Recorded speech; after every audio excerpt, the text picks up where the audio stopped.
Mic check 1 2, mic check 1 2. Okay, y'all should be able to hear me right now. Y'all should be able to hear me right now. Hopefully everything is fine. Had some technical issues. Hold up.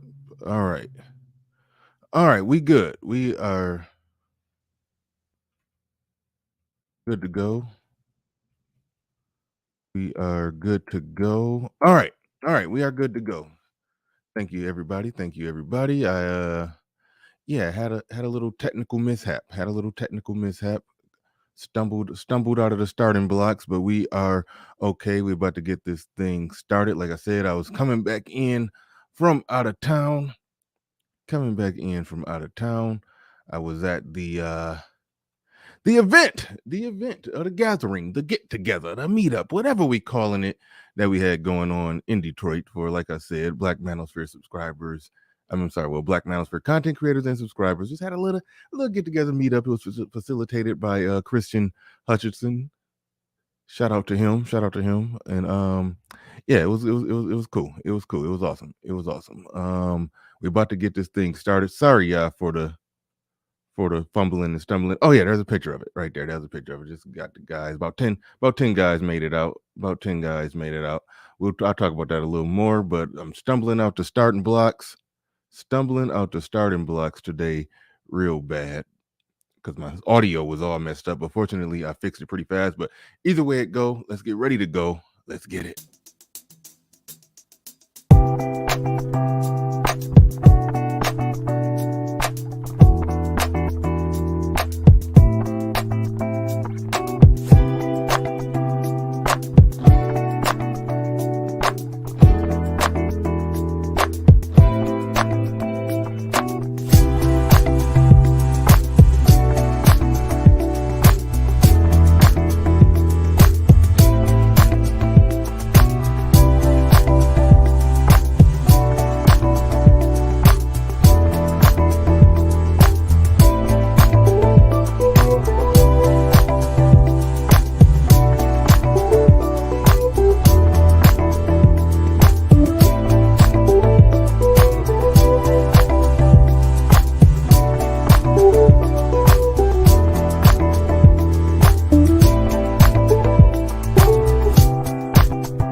Peace, folks. This is X from TPOT Media. Open your mind and wake your black ass up. You know what time it is. Hit that damn like button as you make your way in the door. Grab a seat, settle in, get ready. It's the Grown Man Hour with your host, my man, Bernard Riley.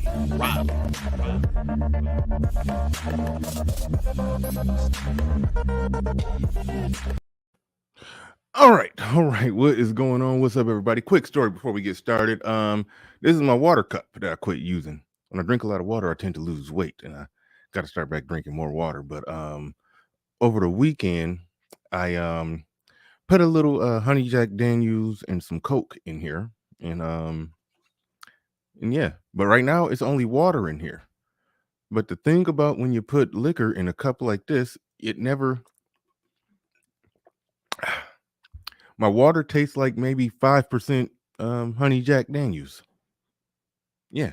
that little little liquor tasters never quite get out of these cups. Once you put liquor in one of these, you tasting liquor no matter what you drink. But all right. Oh boy. Shout out to the people that make it in bright and early.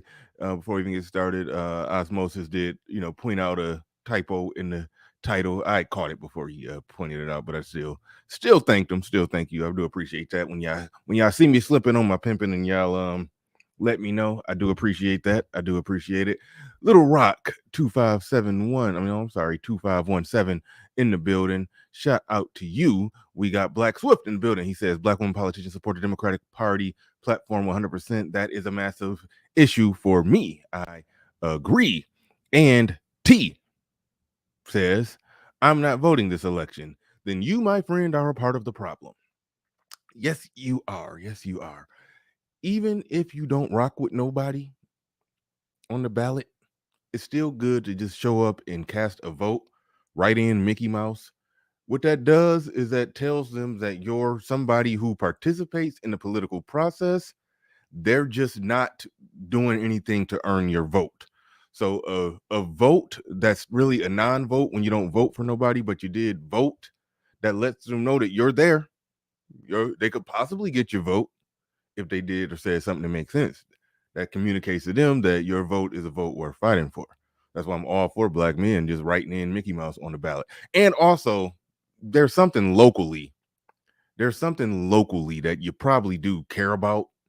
Just read through all the little different stuff. It's probably something locally, For all you know, if you smoke weed, they may be trying to legalize it locally for you, and or make it more legal because it's a little gray area all over the place in this country now when it comes to marijuana. But you never know. You never know. So go ahead and go ahead and do that there. Go ahead and do that there. You want to get into that. You want to see what's going on locally. But shout out to RM, shout out to Omega Dreads Gaming Channel. Mark Swift says, same here. I don't want to work with them. I think he's agree. Oh yeah, he said Mark Swift. Same here. He's agreeing with Mark Swift, who says that that's an issue for him that they vote Democrat at that much. But shout out to Omega Dress. Shout out to LB Crypto in the building. He says this is going to be a good one. Please hit the like button when you enter the building. Now introduce the host of the #1 show in the Black Manosphere, Bernard Riley. He overrates me every morning, but I appreciate it. One day I'm going to live up to all the praise that LB Crypto be giving me. One day, one of these days. But shout out to the Mac the Trucker, shout out to RS, shout out to Logan JJ, shout out to everybody in the building. He says, who told you to think for yourself, black man? Yet we're going to be getting into that. How dare you go against the Black Queens and Mother Earth? Get back in line. A woman literally said that. I wanted to cover this sooner, but I had issues over the weekend. I wanted to cover this sooner. She said, get back in line behind these women. I don't know if I guess I'm good enough. I don't know if I wasn't able to cover that. I wasn't able to hop on that this weekend. Make sure y'all hit the like button. I wasn't able to get to it this weekend. I had all kind of issues.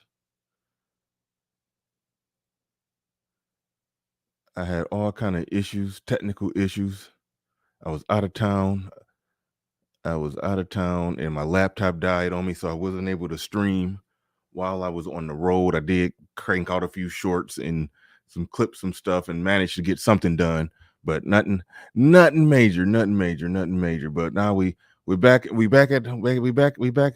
The home team back on my home turf. So we about to get into this. Shout out to Mr. Tobers. I see everybody coming in here. Like I always say, make sure you hit the like button whether you're catching it live or you're catching it after it's uploaded. I appreciate each and every one of you. Somebody said BR is suited and booted. Nope.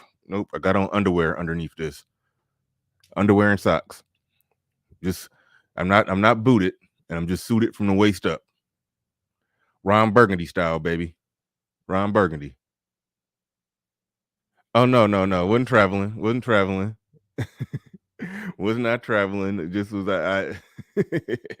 I was an hour away from home. That's about it. No, not traveling. He says you better step it up or our guy put back in his red pill cap.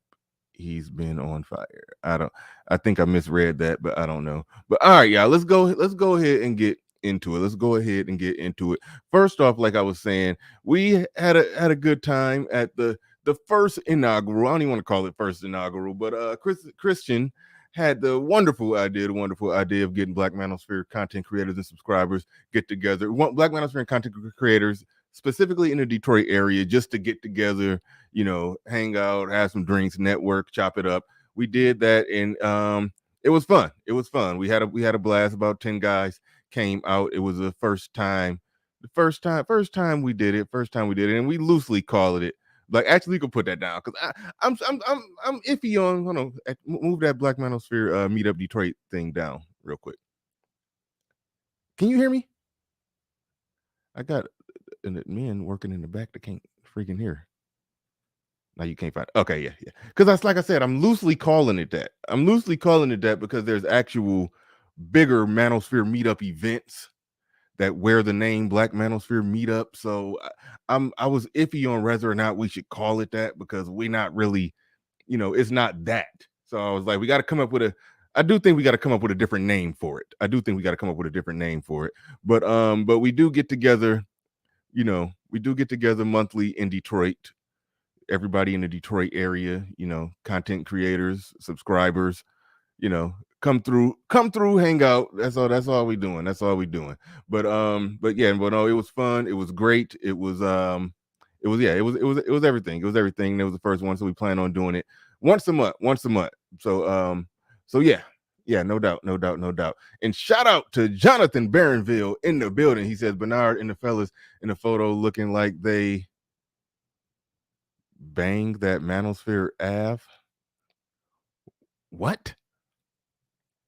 Bernard and the fellas in that photo looking like they bang that Manosphere Ave. Is that what is that? What the hell are you talking about, JB? Do anybody know what the hell JB talking about? He sent a $50 super chat, so it's necessary to know what he's talking about when he send a $50 super chat. I don't know what the hell he talking about. Looking like they bang that Manosphere Ave. I'm waiting on you, JB, to come through.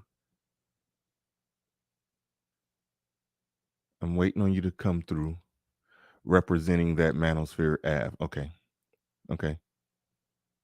I don't know. I don't know gang slang. Look, I told y'all I lose my black card once a week. So if I'm losing it today again, that's fine. It's my black card is constantly being revoked. It's like I keep saying I lose it, but I never know when I get it back. As far as I know, it hasn't been reinstated since I said I never watched The Wire and that the Key and Peele show was funnier than the Dave Chappelle show. I don't even know if I've been reinstated since then. So I just extended the suspension, I guess. I got more time. I added more time to my sentence on this. Not understanding slang. Yeah, okay. All right. Anyway, let's go ahead and get into it. But shout out to JB. Do appreciate you coming on through. Shout out through to the Standard RLC in the building. Just became a member. Do appreciate everybody becoming a member. Make a special banner for him. Shout out to car designer Chris in the building. Says thanks to Christian H for setting this up. Absolutely, yes. Thank you 100% to Christian. Yeah, he definitely set it up. Got to hang out with the brother. This is the last thing I'll say before I get into the topic. Me and him got together and had lunch earlier in the day before we went out. And Christian is the type that, you go out to eat and okay, you order a drink before you get to food, and then you sip on the drink, they bring you food, and then they ask you, do you want one more? And you're like, okay, sure, I'll take one more. You have two with the food, and that's it. No, Christian is the type, he likes to have one, and then before the food comes out, another. While the food is there, he gets two more. And then when it's time for the bill to come out, he's like, okay, yeah, you can go ahead and bring the bill. But he's like, wait. And when you bring the bill, bring another one out. Bring another one out with you with the bill. I'm like, dude. So we met up at 12:30. He drinking like he's trying to close down the place. Like it's 12:30 p.m. Like he drinking like he's trying to close the place down. It's like dude, you don't go out for lunch at noon and have 5 drinks. Like that's not how this works. Like I'm sitting there like, no, I had my one and a bunch of water in between, and I have one with my food. But no, he's sitting there, he's sitting there just throwing them back, and then got like a one for the road, even though you can't leave with it. So that's just sucking it. He just sucked that right down. Like, I mean, like, come on, man. Like, come on. He just sucked that down so fast. I'm like, we got 1 foot out the door and you still ordering another drink. But shout out to Christian. Shout out to Christian. We had a good time. We had a good time. But that was around noon when he was sitting there drinking like a fish. But then he went back home and then came out later and was still drinking. I didn't never see him not drinking. He manages it well. He never seemed drunk. So I don't know. Kevin C in the building. Shout out to Kevin C. He said, if Abrams can't figure out ways to empower Black men to ensure equity and fairness in America, then I can figure out how to find my way to voting. Thank you for the super chat, dude. Appreciate that. The Mac the trucker in the building says, call it the grown man meetup, Bernard. I like that. That's nice. That's nice. I can dig it. I can dig it. Said, does he drive? Oh yeah, I got in the car with him. I got in the car. He drove. Drove perfectly fine too. Drove perfectly fine. Yeah. He drinks though. He drinks. Yeah. I don't know why you need 5 at lunch at noon. I just don't know. I just don't get it. But all right, y'all, we about to go ahead and get into this.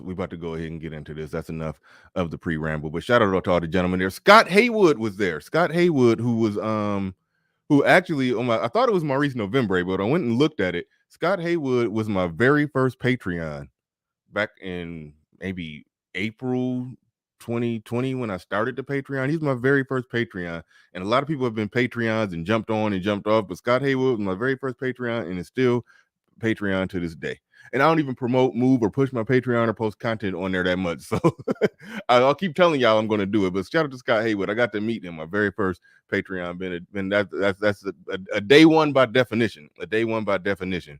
So I got to meet him, and that was definitely great meeting him. So yeah, Scott Haywood deserves a banner too, scrolling at the bottom. But Jonathan Barfield back in the building says, as a Georgia resident, I'll happily vote for my friend's pet turtle before I vote for Stacey Abrams. Yeah, no, agreed. I always say, if you don't see nobody you want to vote for on there, just write in somebody. Write in Mickey Mouse, write in your grandpa, write in whoever the hell. Machismo TV said, told you Christian is the man. Yeah, he is. He that dude. But all right. Let's go ahead and get into this. This is something that's been brewing ever since 2020. Ever since 2020, it's been, somewhat known that Black men have been sort of going the other way, going their own way, to use that term. It's been sort of more or less known that that's been the case. And the problem with it is that they're scratching their head trying to figure out why. They've called it sexism. They've called it all kinds of stuff, and they threw out the word patriarchy. But this is pretty much how it looks. And this is a little fuzzy. I'm going to get into the clip where they blamed Kevin Samuels and Tariq Nasheed for Black men not voting Democrat anymore. I'm going to get into that.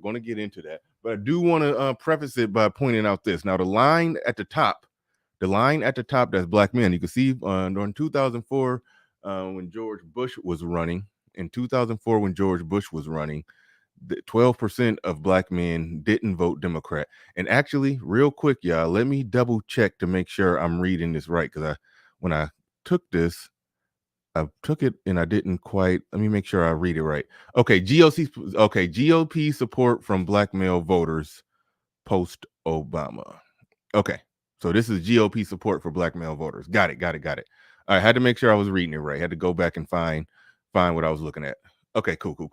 All right, so GOP support for Black male voters. I gotta re-edit this so y'all can see that on the screen. But just know, for me telling you, this is GOP support from Black male voters, 12% in 2004. That's actually kind of shocking that Bush got 12%. I thought that was representing just ones that didn't vote Democrat. I didn't know that was representing those that just flat out literally voted for the Republican candidate for president.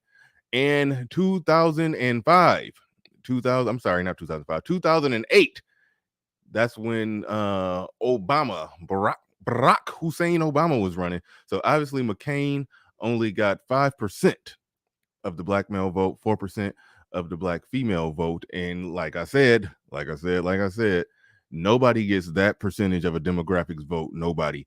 Like we talking about roughly 90% of the black vote that a Barack Obama got. Like nobody, like those are Castro numbers. Like nobody gets 90% politically in anything. Like this, we're talking about black people not being on code bullshit. We may get on code for some bullshit, but we on code more than anybody. You show anybody these type of demographics, it don't look like this. I can guarantee that it don't look like this. But black men said Barack Obama was more of the same, so their support for Romney went pretty much right back to where it was at with Bush. So black men did show that, yeah, we're gonna think for ourselves and we're gonna do our own thing. All right. Black women doubled down voting Democrat, and they're sunk lower to 3%. They're sunk lower to 3%. Then if you move all the way over there to you see that it has it sloping up to the top where it says 13% for that top line with black men that was voted for Trump in 2016. Black women stayed at around that 4 to 3 to 4% range. And then, 2020, it went up even further. 19% of black men voted for Trump. Black women went up to 9%. Now they're noticing big time. They're noticing big time that the percentage of the black male vote that they need to win as many elections as they would like to win, they understand that they're losing it. They understand that they're losing it and they have a problem, and they're not adequately addressing the problem. They're essentially trying to no other way to word it, but they're trying to shame black men back onto the plantation, so to speak. And the only reason I use those terms is because that's kind of how she was talking in the clip that I'm about to play. That I know most of you probably already saw it. So let me go ahead and pull that bad boy on up. I'll start it back a little further from where I want to start it, but we're gonna get this on. We're gonna get this pulled on up. Shout out to everybody in the building. 242 people in the building. Make sure y'all hit the like button. And we're gonna break a number of things down here. But we got to get into it nice and heavy here. All right.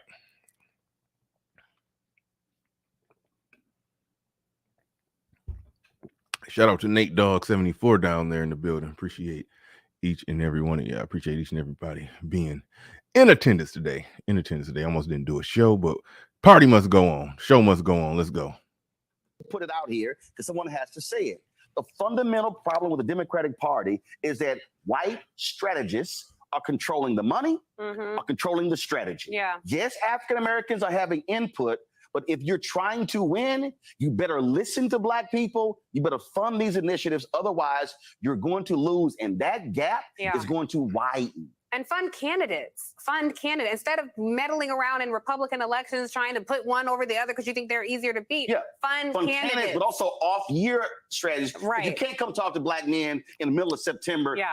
Hold up. With two men running and black men. Black men were Wait, hold on. This is an important part right here. Clinton, Terrence talked about Obama. We have to take this thing back a decade. So Cliff, for black men moving forward. All right. So Cliff mentioned Hillary Clinton. Terrence talked about Obama. We have to take this thing back a decade. Okay. Why am I wearing this shirt? It's my alpha shirt. First of all, we vote. Right now, he's trying to lay out. He's about to try to lay out the Marvel origin story of black men voting Democrat or starting to vote Republican. I think that's what he's more or less about to lay out. Here's why. Black men are the second most loyal voting bloc of the Democratic Party. Who's the number one? Black women. So, all right. Something that never gets pointed out. Black women get the pat on the head. They throw the Black Girl Magic parades and all that for them. Because black women when it comes to voting for the Democratic Party. But no group of people supports a single party at a higher percentage rate they're the only people that support a single party at a higher percentage rate than what black men do. Black men have undying support for the Democratic Party. It's ridiculous when you look at it, when you see how divided white men are between Democrat and Republican, and even now how divided Hispanic and Latino men are between Democrat and Republican. Even with Asian men, black men are the only ones 100% on code. And as we talked about on this show plenty of time, in a lot of shows in this space, that black men are basically just following black women. And this, what's going to be said here is going to basically reveal the show that yes, that's how they look at it. Yes, y'all are following. Yes, that's what y'all supposed to do. Get back in line. So let's just be real clear who black men are voting for. In 2012, there was a 9-point gap between black men and black women, Obama-Romney. So people try to make this out to be about totally sexism. That's not true. With 2 men running and black men. Black men were not. And also, let's keep in mind, this ain't Roland Martin, Uncle Roro's channel here. He has a YouTube channel where he does this all damn day, but he's on MSNBC. So this is MSNBC. Let's also average this into the equation. This is MSNBC here.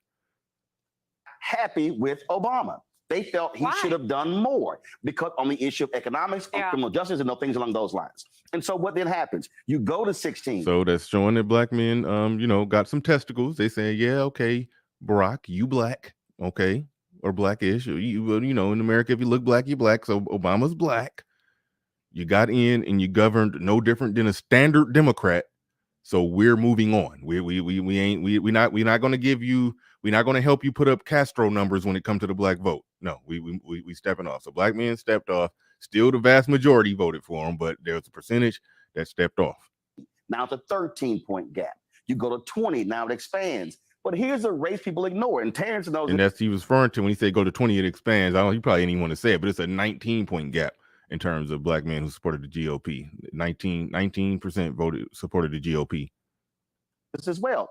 Tom Tillis, the architect of voter suppression in North Carolina, was getting around 18% as well. Why? Because Democrats were ignoring that constituency. Black women also organized and mobilized to force the Democratic Party to pay more attention to them.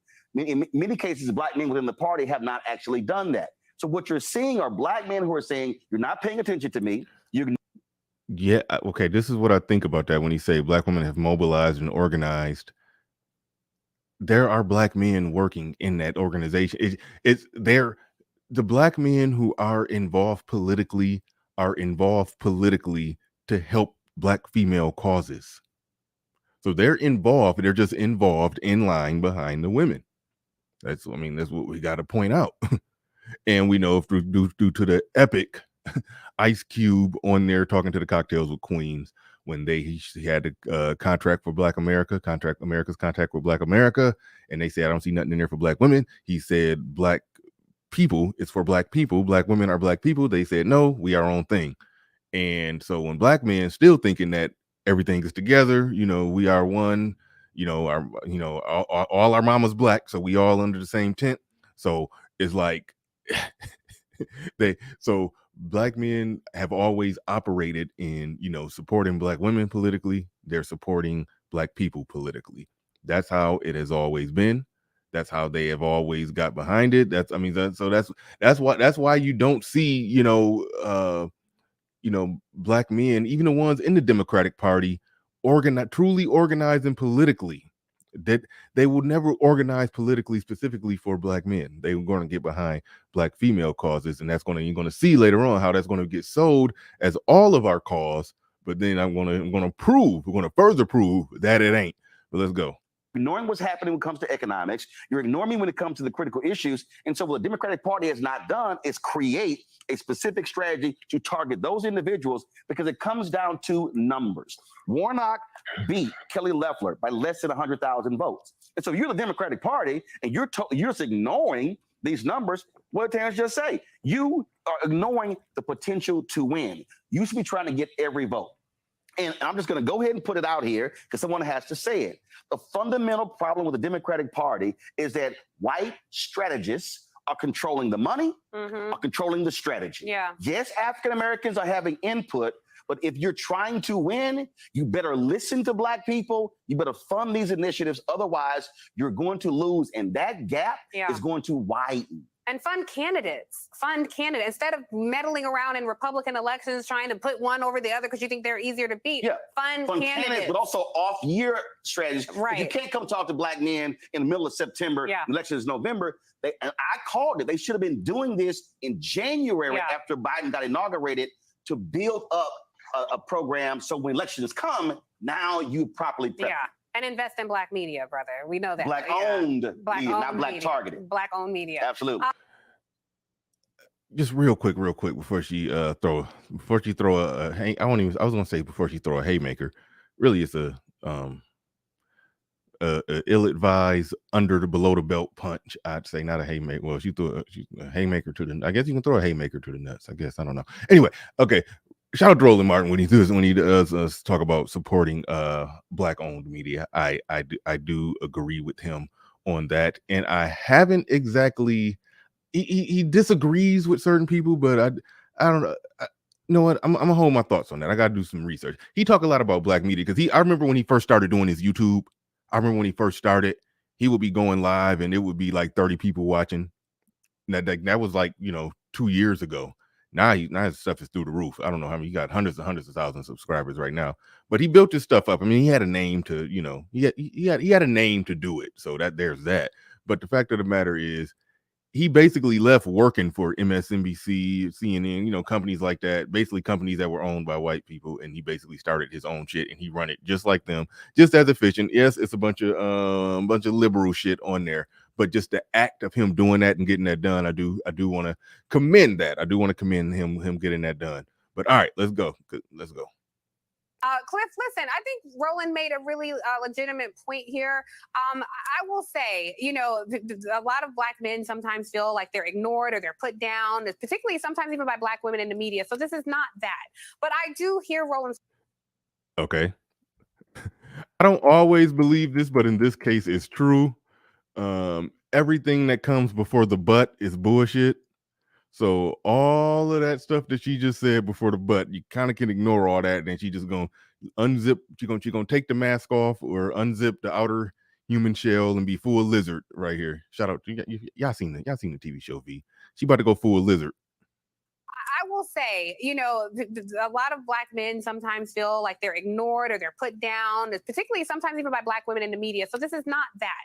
But I do hear Roland's point that felt ignored. But you feel ignored and then you go over to the other side. The oppressed feel oppressed. So then you go and try to align with the oppressor. So I'm not putting black men down, but sometimes it's like, well, some of you Kevin Samuels following Tariq Nasheed quoting people, please look at the truth and see what's happening and get in line with some of the black women. Please look at the truth and see what's happening and get in line with some of the black women. Please look at the truth and see what's happening and get in line with some of the black women. Is majority, like he said, vote Democrat, but that margin of people who can be plucked away from your people and go advance policies that harm your people, I just don't understand that. All right. There it is right there. There it is right there. Now, this is where it gets interesting. Somebody said, "You go, sister." This is where it gets interesting, though. Now, she said, shout out to Christian. I shouted you out real big earlier. You said Kevin Samuels never said anything politically. That's not exactly true. He drew a hard line when it came to being more on the conservative side of things. And it's interesting that just real quick before I really get into it, Kevin Samuels got the sisterhood so shook that he's still getting blamed for stuff in death. they're still blaming him for stuff. They'll probably be blaming him for stuff for the next 10 years. For real. They probably will. I can legit see that. I can legit see them blaming him for stuff for the next 10 years. I literally can see that. But the part that I got to really dive in on here, aside from her blaming Kevin Samuels and Tariq Nasheed, we'll get into that. We'll get into that a little more. The part that I got to jump on here is the oppressor part. The oppressor part. She's saying that, okay, y'all are oppressed. And even if we accept the premise, I don't accept that premise. And there's some black folks that disagree with that. I don't accept that premise. Okay. I don't. Now, but even if we accept that premise, even we oppressed, even if we accept the premise that we're oppressed, and she's saying don't side with the oppressor. Don't side with the oppressor. Okay. She's basically saying, come on over here, stay in line and get in line with us. That's what she's saying. That's what she's saying. Now, if you kindly recall when Umar got set up and ambushed, and they had him talking to a trans woman, a trans gentleman, Hope Gazelle, when they were talking about the whole political thing. Hope Gazelle had the balls to say what a lot. No pun intended on that. I just walked right into that excellent joke. Hope Gazelle, the trans woman, had the balls to say what the other women that advocate and speak up and big up the Democratic Party don't say. She had the balls to say what they don't say. Here it is. Now, keep in mind, the woman on the screen, I forgot her name, said, don't leave the Democratic Party to go side with the oppressor. But in their heart of hearts, when you look at how Black women govern when they get into political seats and seats of political power, if you look at how they govern, and you just look at how they talk, you look at the Cocktails with Queens, you look at the whole works. What they've been saying without saying it is essentially what Hope Gazelle said right here. Even though she's they accept her as their spokesman, so I'm going to assume she's arguing their sentiments, and she's just saying more balls out what they've been saying. She just put it in a more ballsy way. So keep that in mind when they're saying don't go over with the oppressor. Listen to these words right here. When women want things, especially when Black women want things, we get up, we say something, we talk about it, and we're going to talk about it till we're blue in the face and until we get those things done. A lot of the times what I find is that Black men think that they can ride off of those things, and then when things come to pass and they're not put into the game plan, then you're upset. Then it's like, oh, well, we thought we were going to, why? You did none of the work. You sat behind me and you watched me rally and you watched me do all of these things, and then you thought that you were going to benefit from it. And I'm sorry that I left you off, but honestly, when I was doing this work, it was hard to consider you, considering that I have to take care of you regardless in a lot of those spaces. But I also think that hit dogs will holler. Now, I don't know what the hell she mean when she said I got to take care of you regardless in a lot of those spaces. But when she said that you thought you was going to ride on this and get some benefit from this, that's her basically saying, no, this is our shit. You're not going to benefit from it. So you take that and put it in proper context of what the lady on the screen is saying, where she's saying, don't go over there with the oppressor. But if they're saying to put all their words together, because I know Hope's right there said what they think. If you put all their words together, that don't go over there with the oppressor, get in line behind the women. But when you get in line behind the women, don't expect to get any major gain from it, because we're the ones who's doing the work. We just need your numbers. We just need your live body. We basically just need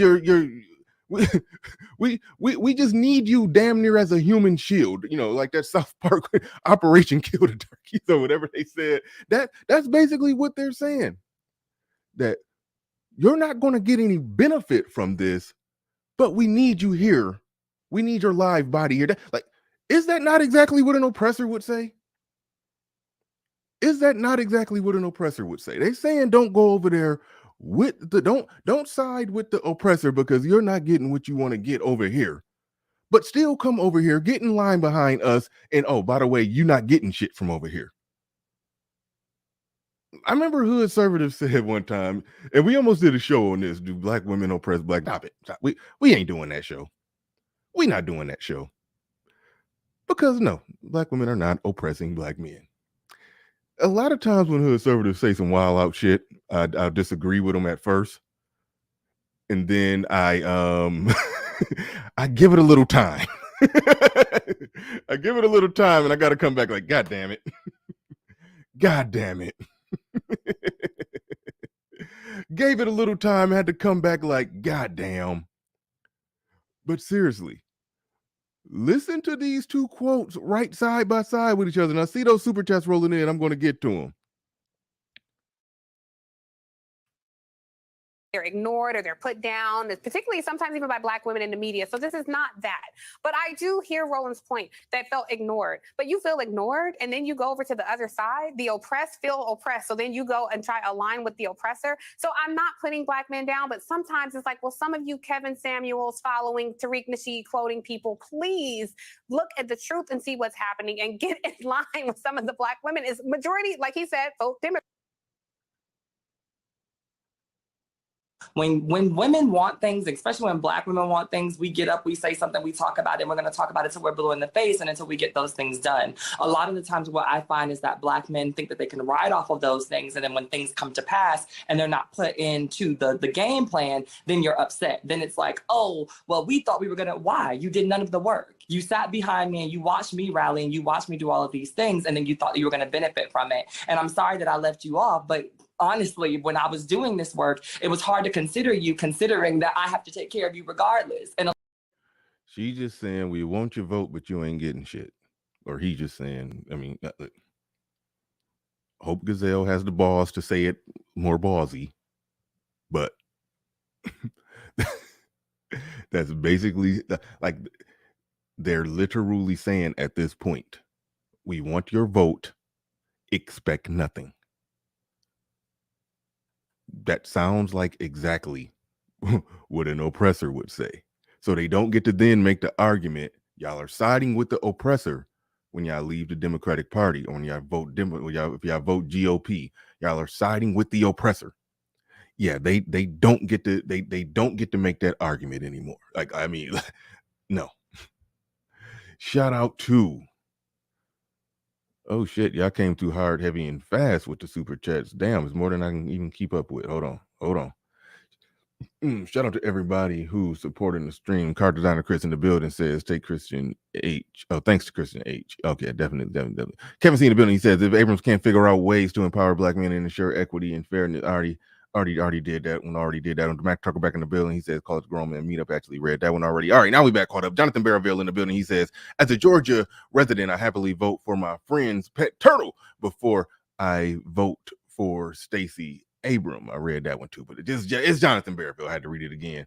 Machismo TV says, told you Christian is the man. All right, now I think I'm caught up. He says, almost lost black male votes due to crap politics. Absolutely. Mike and Vince Perkins in the building says, if the Dems don't win, then blame black men. Says that 3 times. If the Dems don't win, if the Dems don't win, then blame black men. I won't say it 3 times fast, but yeah. But no, that's what they're gonna do. And I say, bring it on. I want all the smoke. Denny is saying, I can't believe how much I agree with Roland Martin here.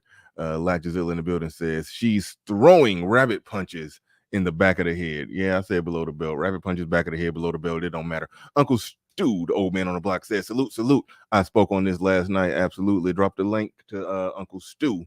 Dropped the link to Uncle Stu's channel in there, and Nick Taylor for that matter. She knows she's team oppression, which is black women in masses. And the leftist party, Tiffany, is full of poop, and the 3 Democrat stooges gave her a pass. Oh yeah, we're gonna play their reaction to that and how they said they didn't say jack shit. I was about to go right to Stacey Abrams' political agenda for black men. I was about to go right to that, but yeah, we just gonna play the dead air after she's made that statement. We're gonna play that dead air, how they said nothing. See Iron Attic in the building says, Hope's a man. That I know, but she's speaking for them. She's speaking as a woman. She's speaking for the women, and she spoke the sentiments of the Democratic Party. They can't divorce themselves from the statement that she made, or he made right there, just because she had the balls to say it and they didn't, literally and figuratively. They can't divorce themselves from that. I'm sorry, they can't. JC the Conqueror in the building says, male strags, LOL. Absolutely. Black Wolf. Damn, how many super chats y'all saying? Shit, I didn't even realize it was that many. Okay, he says, I just came in and you said exactly what I was thinking to myself when I saw the video the first time. Yep, they are terrified that so many issues going our way, and they are forcing us to come back. They are trying to force us to come back. Nope, you push me out. Car designer Chris in the building says, so with that, vote Republican or don't vote at all. Don't know. Not voting at all is not the option. Show up and vote. participate in the democratic process. Write in Mickey Mouse, write in Uncle Fester. I don't care who you just write in some shit. That tells them that I don't fuck with the Dems or the Republicans, but I'm a participator in this process, and you can actually earn my vote if you earn it. But if you don't vote, then they have no reason to consider you at all, because you're not even showing that you participate in the political process. If you don't vote, they got reason to keep ignoring black men. But if black men show up and vote and everybody just write in Mickey Mouse or some shit, then they like, oh shit, we see it's millions of votes on the table. It's millions of votes on the table. We just got to come earn them. So don't know. Sit it out is never an option. He said so with that, vote Republican or don't vote at all. No, never vote. Never. Sitting out is never an option. Sitting out is never an option. Okay, Theo F in the building says I'm voting straight GOP this time. Anyone want to go to Georgia and them out? He said he's voting straight GOP. Shout out to Theo. Do appreciate you coming on through. And once again, Black Wolf Inc., last one right here before we get into it. We're going to listen to the dead air after she made that statement, after she threw the rabbit punch to the back of the head. We're going to listen to the non-reaction from the black men. From the black men on the panel. We're going to listen to their non-reaction. And then we're going to get into Stacey Abrams' black male agenda. We're going to get into that. Black Wolf Inc. in the building says, she says, get in line, black men, because black women vote Democrat. She is making the argument she doesn't know she is making. Yeah, she's making that is essentially, like I said, it's the exact argument that an oppressor would make. You're not benefiting from this. You're not getting anything from this, but get in line and do it. I'm telling you to do it. I need you to do it. I'm going to benefit from it, but I essentially need your sweat labor. It's basically like, I get my perks and benefits from voting Democrat. You get no perks and benefits from it. It's almost like I'm living cozy as a house Negro, as a house nigga, but I can't live cozy as a house nigga unless you be a proper field nigga. So get back out there. That's basically what she's saying. There's no other way around it. It's basically what she's saying. There's no other way around it. Wes M is saying, if a candidate gives men automatic 50-50 custody, no federal taxes on overtime, this will be a win for all black and blue collar men. Absolutely. I agree.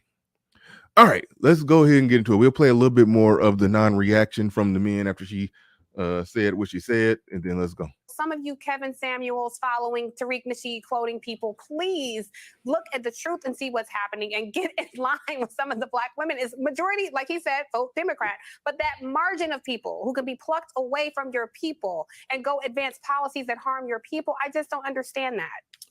One could easily argue, but I ain't even trying to get all the way into that right now. The Democratic policies actually harm black people more. Democratic policies keep black people, keep us, because I don't like to associate with all the, bottom of the barrel shit. But the fact of the matter is, we black, I'm black, your mama black, our mama's black, we all black. So it keeps us exactly where we at. Democratic policies, it keeps us where we at. That's where I'm at with it. There are some, I ain't about to get into that. There are some small things that you can say, okay, I can see how that one helps.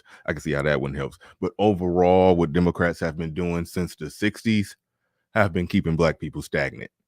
It was more growth and more businesses and, more things going on among black people until the Democrats basically occupied colonize the black people's political thoughts. And from then it's been utter stagnation. So she's talking about voting for a party to make policies that harm your people. I'm like, how do you say that and not think like, oh, wait a minute. But again, the stuff that they get from it, they like it. Black culture is dysfunctional. Things that subsidize and facilitate that and enable that dysfunction, they tend to vote for it.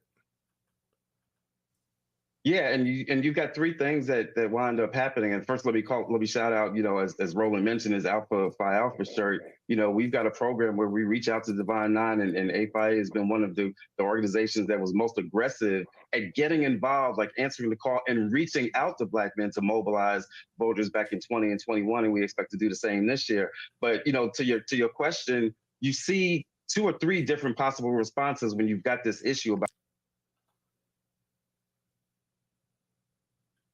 Hey, y'all gotta chill with this don't vote shit. I understand you saying don't vote on the federal level, vote locally. Okay, that to me, that's just a fake way to sound politically astute, but still not vote. No, don't vote federally. I'm just gonna vote locally. I vote locally. I care about the local politics. Still, you could show up to the you could show up to the election and write in somebody. That's like that just end up like that's the only thing that makes sense. Just show up, cast a vote. Cast a vote. Let them know that you participate in the political process. That's all I'm saying. That's all I'm saying. But the whole don't vote, like, I mean, I want to start deleting comments. People saying don't vote. Like, what the fuck? Don't vote for any other candidates that they're trying to shove down your throat. That's a fair statement. Don't vote. Don't buy what they're selling you. That's a fair statement. Still cast a damn vote. Like shit. Damn. About Black men and to what extent we feel ignored and to what extent the candidates in the party are addressing our issues. One is that we just stay home, right, which is what you were kind of talking about. The other is that we actually come out and we vote for the opponent who we know isn't doing us any good, right? In this case, that would be voting for. All right. So long story short, he ignored what the hell she said. Everybody, all the men on the panel, more or less ignored what the hell she said. All right. That's she said a bunch of shit, threw a bunch of rabbit hunches, took shots at Kevin Samuels' dead body and Tariq Nasheed, and they just, okay, moving right along like nothing happened. That's pretty much the general gist of it. That's pretty much the general gist of it. Now, moreover, what we got to get into, because this whole conversation that they're having is happening because Stacey Abrams is losing. Stacey Abrams is behind in the polls. She needs black men. So she's trying, try as she might, to try to get black male support.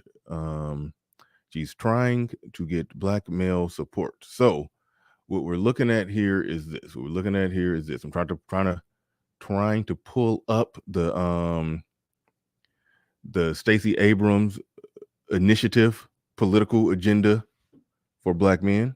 I'm trying to pull that up. So give me a hot second. Give me a hot second while I get that ready to go. But right as this is actually connected right in conjunction with it. What I'm about to pull up here on the screen right now. So we're going to go through sort of like how I did Dr. Tiasan Johnson's black male political agenda, even though we spent hours on Dr. Tiasan Johnson's. I don't know how long we'll spend on this damn thing, but well, it's not even nowhere near as long or as detailed, but we are about to take a look at this. Now, first things first, let me make that bigger for you. Now, if y'all think the way that I think, when y'all see this image right here, what do this remind y'all of? I'm not even gonna wait for y'all answer. I'm just gonna skip to the end. This image, a homeboy just doing a all-out belly laugh, like she just told the joke of the year, a fist bump, like, look at me, I'm cool, fist bump, with him doing a ha ha ha ha, I'm sorry, and black men for Abrams, like, okay, that's not a thing. I was in Detroit. It was Detroit.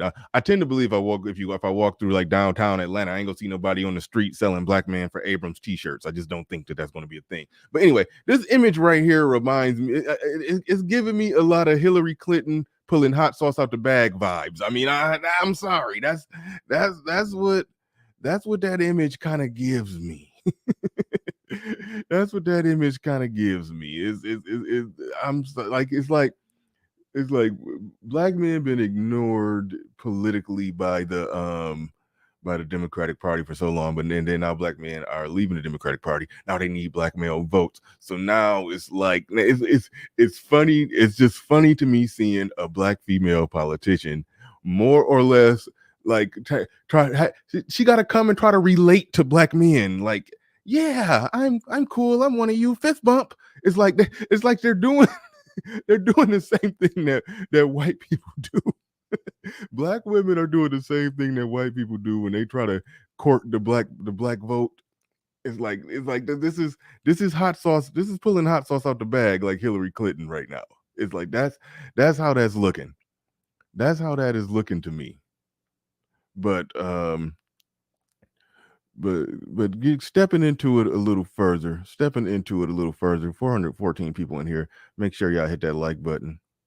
Make sure y'all hit the like button. She actually came up with a political agenda for black men.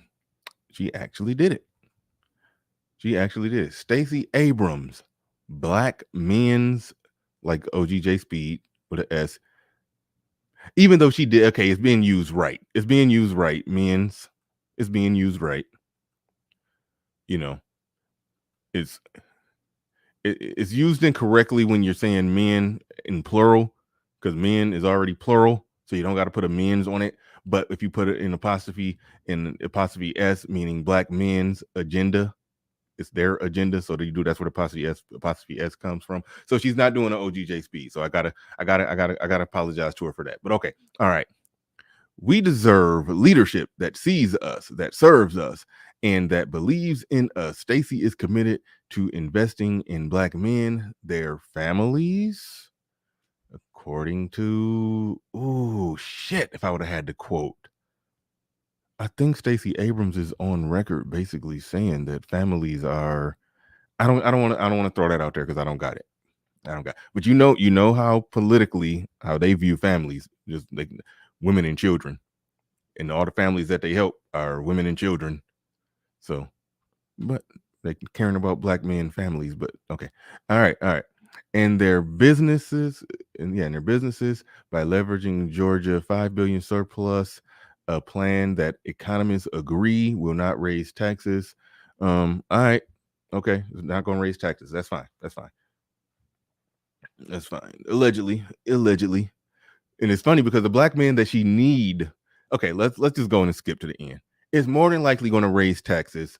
What they mean when they say it's not going to raise taxes, it's not going to raise taxes on the lower class or working class. It's probably going to raise taxes. When we talk about Democrats here, it's going to raise taxes on the people making more money. The black men that she need to vote for her are in many cases the ones that are making more money. That's what she needs. I think I could be wrong on this. Somebody could prove me wrong on this, but I'm thinking the more successful men are the ones leaving the GOP. I mean, leaving the Democratic Party at a higher rate. The strategy that they should go, I'm not even going to give them a strategy, but when you listen to them talk, it's like part of them. Because okay, let's look at it this way. They went to she went on I think Charlemagne the God, the baby. She was talking to the baby. She went on that one podcast with them funny dudes. Some of them be on Wild 'N Out. Damn it. Was it 85 South? I forgot. I saw her on their podcast. I didn't watch it. I saw her talking. It was another rapper she was talking to. Okay. What that will do is that will make it to the black men. That won't get the black men who left or who are leaving. That will get the black men who are apathetic, but when they vote Democrat. But when they don't care, they don't care. That will just increase the numbers. Like, for example, it wasn't just that Barack got 95% of the black male vote, the amount of black men that showed up. Like 90% of the black people that show up can vote for Barack Obama, but if only 20% of the voting age adults show up, then it's not going to help him that much. But the mere fact that an astronomical number of voting age adults showed up, that's what benefited him. So I think part of the strategy actually is to go after the those who are of voting age who just don't show up. But if they show up and when they show up, like they showed up for Obama, they vote Democrat. the ones that have made a political calculation and left, those ones, she's not going to get it by fist bumping with the baby. Okay, they ain't gonna get it. But anyway, let's get into what she's talking about, and let's keep in mind Stacey Abrams' Black men's agenda. Okay, economic security. Okay, provide capital and contract opportunities for Black small businesses. Black small businesses. That includes women. So is this a Black men's agenda, or is it a typical standard Democrat agenda or Black Democrat agenda? So she's calling it a Black men's agenda, and I'll just skip to the end again. She's calling it a Black male agenda, but everything in here is basically the shit that she was going to claim to do any damn way. Eliminate fees and red tape to start your own business. Again, that's for everybody, and that's generally a good thing. And that's something that Republicans really like. That's something that business owning Black men really like. But again, this is not a specific Black male agenda. It's something that she's saying that she's going to do. Now, we know Democrats do like a certain amount of oversight. Republicans want shit off the record so they can capitalize more. Democrats want a little more oversight. So that is a step in the right direction. But why are you calling it a Black male agenda? Increase purchasing from Black-owned businesses by state entities. Again, not Black male agenda, just a regular Democrat agenda that's catering to Black people. And we can almost rest assured, especially given how we've heard them speak, that Black women will probably benefit from this more. It probably will be some clauses in there, some things in there that probably grants Black women more ways to benefit from it. But anyway, close the gap between minority and non-minority businesses. Remember what I said yesterday when I gave the teaser trailer for this show? Maybe that was the day before yesterday. I said, you're going to see a lot of people of color talk, not even Black people and not even Black men. That's some close. Let's do it. Close the gap between minority and non-minority businesses. If you're talking about minority and non-minority businesses, that's every fucking body. That's Asians, minority. You're talking Asians, Arabs, even Jews like to sort of float in under minority. Hispanic, Latino, everybody, and even women, white women, float in under minority sometimes. I mean, that's everybody. That's everything. Again, she's calling it a Black male agenda. That is a pander. If I never seen one. If nothing in here is specifically to Black men. How you call it a Black male agenda and you're like 5 lines in and you're already using people of color in general language? And it ain't even men of color. It's just basically just minority. And even minority men. It's just minority. That's everybody. That's every goddamn body. Create a 5 million family farms initiative to aid small and micro farms with financing. Put money, and then again, that was in general. No mention of Black man. Put money back in your pockets. All right. Tax rebates for everyone making less than $250,000 a year. Okay.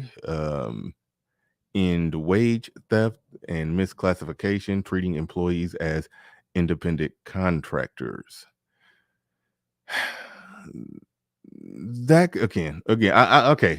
I'll focus on this. I'll just stay focused on the fact that there's no mention of Black men. It's some debate in that, because independent contracting is not in and of itself a bad thing.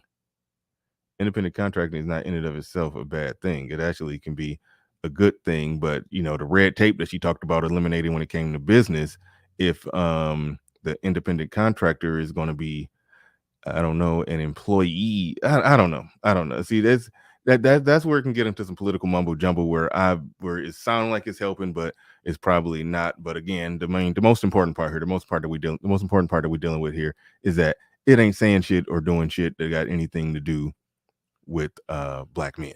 It is not. It's just the regular run-of-the-mill Democratic agenda that they will put forth, and they will say that, yeah, this is what we're going to do. and put a bunch of people of color and minority and stuff in there. Adults making $9 an hour or less will be eligible for health insurance, including non-crisis mental health and substance abuse treatment. That was sort of like, okay, more people got health insurance under Obama. So when people asked Obama, what'd you do for black people? He was like, oh, more black people were insured under me. And it was like, yeah, well, more people were insured. So it's a lot of the a rising tide lift all boats type of stuff. And it's $9 an hour. I think it's moving away from that, $9 an hour or less.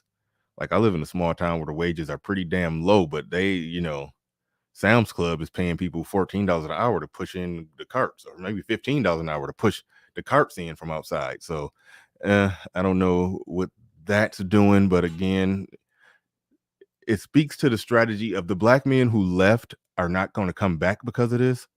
But the black men who will normally vote Democrat when they vote, but they're pretty damn apathetic, she probably can convince them to get up and vote, and she won't change that percentage that's not voting for her. But long as if she's getting 70%, she'll increase the numbers. She'll increase the numbers. But those who left, she won't get them. She'll just appeal to those who are on the couch and don't give a fuck. Make housing more affordable for everyone, support first-time homeowners, and provide financial education, create a permanent fund and finance property tax deferments for working class households facing rapidly rising prices and taxes caused by out of state buyers or gentrification. Again, she's calling it black male agenda. When I went over Dr. Tiasan Johnson's 14-point black male political agenda, all 14 points, all of them was specifically for black men, all of them, like to a T, like hands down, like no questions asked. It said in the opening line, this is not for minorities, this is not for people of color, this is not for black women. This is a black male political agenda. In the words of the Cocktails with Queens, within that whole do black no, I don't see nothing in there for black women. Ice Cube, black women are black people. No. Something specific for black women. Something specific for black women. That's what they were saying. If they don't see nothing specific from us, they want those things specific for them, and they're still going to get on a thing that's for minorities in general. They're still going to get that, but they want their specific shit out of there. Dr. Tiasan Johnson, the only one that ever did anything specific for black men, that put anything forth like that. Dr. Tiasan Johnson, the only one that ever did. That's why I read every single word of that on air that day. And at times we were, we were a little too critical in some parts. We probably should have took our foot off the gas on some stuff. But no, Dr. Tiasan Johnson definitely doing good work. I recommend everybody to find his website. I think RM probably knows his website and can link y'all to his political agenda, so y'all can go. I mean, the black male 14-point political agenda by Dr. Tiasan Johnson. RM, if you're listening and you got the links to that, drop that in there. I do want everybody to become familiar with that. But shout out to Lil Big Nate, says, because it insults the coalition of victimhood to focus on black men. Bernard Riley, so Sturdy Stacy can't do it. He said it insults the coalition of victimhood to focus on black men. I don't know. See, this is where me and Hood Conservative was, thinking hard and maybe overthinking when we were saying that, okay, because somewhere in the Dr. Tiasan Johnson's, it was saying, give black men that double minority status that black women get. Go and give them that, because I mean, if being a black man is a hindrance to getting hired, then fix that. Give them that double minority status as well. And then so me and Hood Conservative had our reservations about getting lumped in with the women, because then now it's like we're playing the victimhood game. But I did have to draw a line on some, will it help black men or not help black men? And so when I draw the line firmly and hardly right there, then that, I don't know. I'm divided on that, but at the end of the day, I support what Dr. Tiasan Johnson talking about. I'm gonna get back to all them super chats. I know there's a lot of them, but Deanie is saying, Bernard, you can't criticize her for not using the term black men when you guys go out of your way to bash identity politics. I am the white man. Yes, that is my quote. And I was, well, I'll explain why I said that in a little bit. It had something to do with paying taxes, where they were saying that black women, they get all their resources and everything that they get that from the white man. Well, if they get it from the tax dollars and we are the taxpayers and I send the IRS thousands of dollars, then by that logic, I am the white man. Now, to your main point, he says you can't, Bernard, you can't criticize her for not using the term black men when you guys go out of your way to bash identity politics. You do have a fair point right there, and I do like fair pushback. What I am saying is that she can be criticized if she's making it masquerade as that. Okay? Don't call it a black man. Okay. I'm trying to highlight it. I can't highlight it. Don't call it a black male. Don't call it Stacey Abrams' black men's agenda if it's not a black men's agenda. So I can call her out for trying to use the term black men's agenda to pander to get black male votes, when really she's going to put forth an agenda that really resembles nothing different from what she would have regularly did anyway, and is more than likely going to be worked in there in a way to where black women or women in general or women of color will benefit more from all of this stuff that she's saying than black men will. So I can criticize it. I can call out the pander. Now, would I like a perfect world where identity politics and all of that wasn't even a thing? Yes. But in the scene as we live in a world where there are identity politics and they're going to use the whole identity politics game to pander to black men, but then do nothing, but they got to vote, and then it's basically fall back in line. Don't get, like Hope Gazelle said, don't get mad when you get excluded. This our shit. We just need, and relating it to what the homegirl said, talking to Roland Martin, we just need y'all. We just need your vote, nigga. Yeah. We can call that out. You goddamn right we can call that out.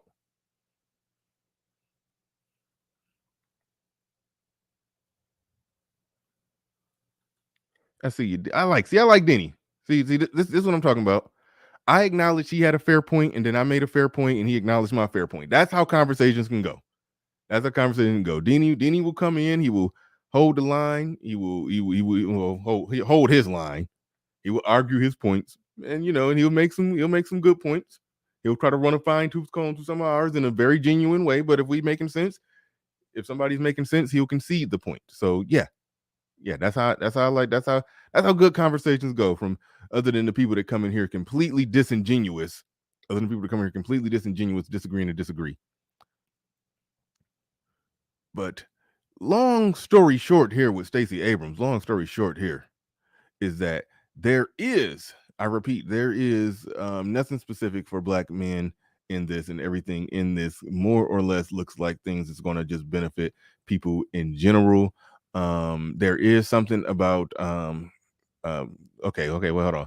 Increased funding for okay, well, here we go. Because there's something about criminal justice down there at the bottom.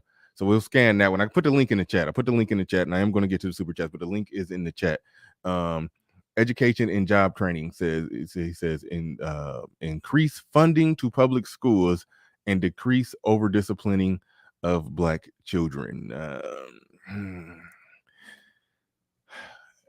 That speaks to Dr. Okay.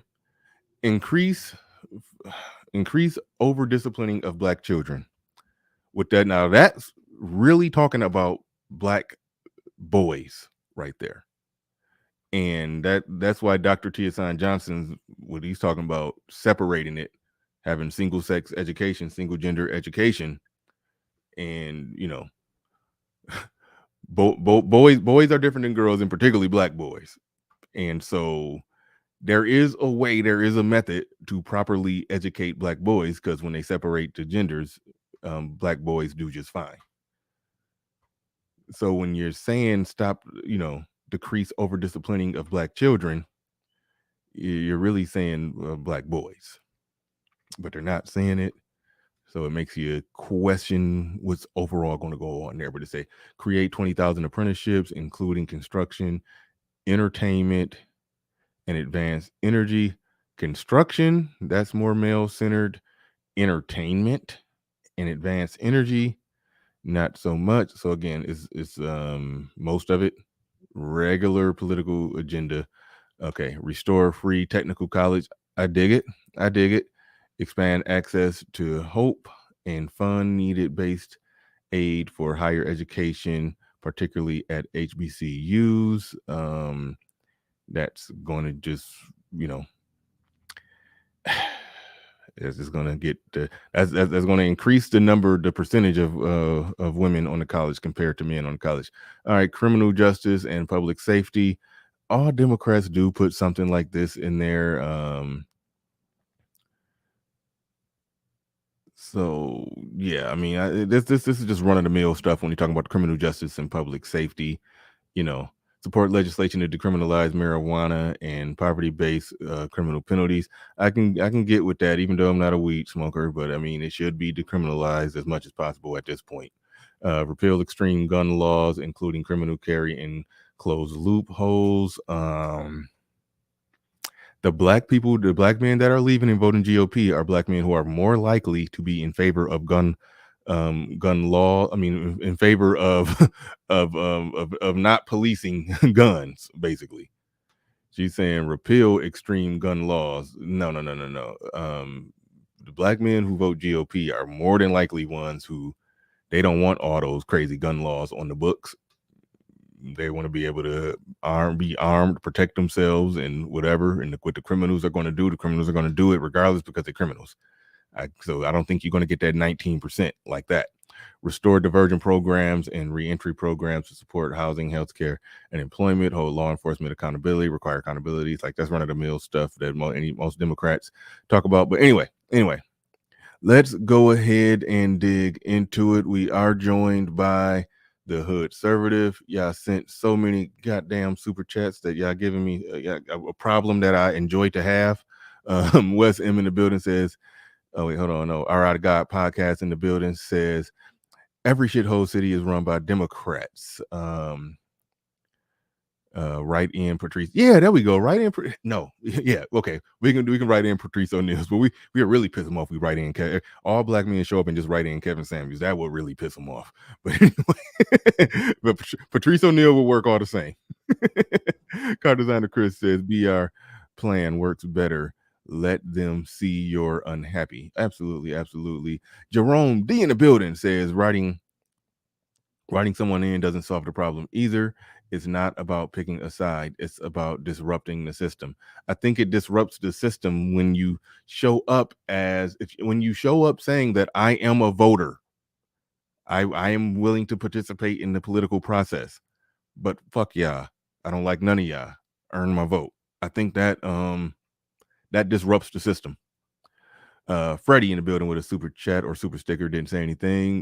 Black Wolf Inc. in the building says, Stacey Abrams, I am obsessed with identity politics. Abortion is Medicare. I am the governor of Georgia. Black men say man the harpoon captain. Black men say man the harpoon captain. Okay, I think I get the joke. All right, so write in KS if nothing else. Black men need to be active. Right on. Jonathan Barronville in the building says she's kissing babies and black men are sad babies. Get in line with our black queens. Yeah, she going around kissing pinching black men cheeks and shit. Giving them a big hug, putting their head on her bosom. All right. Theo Woff in the building says if GOP simply promotes mandatory DNA testing at birth and child support reform, and then they will have the black veil vote for at least 20 years. Yeah, but I think they ain't about that life. I really don't think they about that life. Jay Freeman, black man in the building, says don't skip it. Once you read it, it will be clear. It's an all-elusive benefit package. All-inclusive benefits package. Absolutely, 100%. But shout out to Jay Freeman, black man, coming through, dropping a hardcore $50 super chat.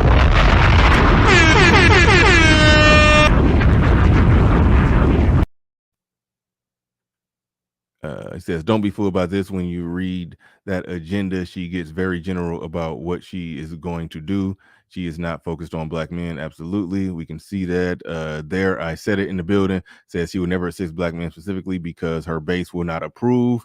Yep. Shout out to my brother's keeper and all the other stuff that they rallied to shoot down. Bird in a hand is better than two in the bush. Deanie in the building, already read that one. Shout out to you, Deanie. Do appreciate the the respectful pushback that you give when you give pushback. Theo in the building says you can imagine Kemp winning due to black men. All them weaves be on fire in 2 weeks. Genuine Trucker Tony in the building says, he just dropped a super sticker. Dane C in the building says, BR, she can't accomplish none of that if the state legislature is controlled by the Republicans and are willing to work with her, which I doubt it. Yeah, yep. That's the thing.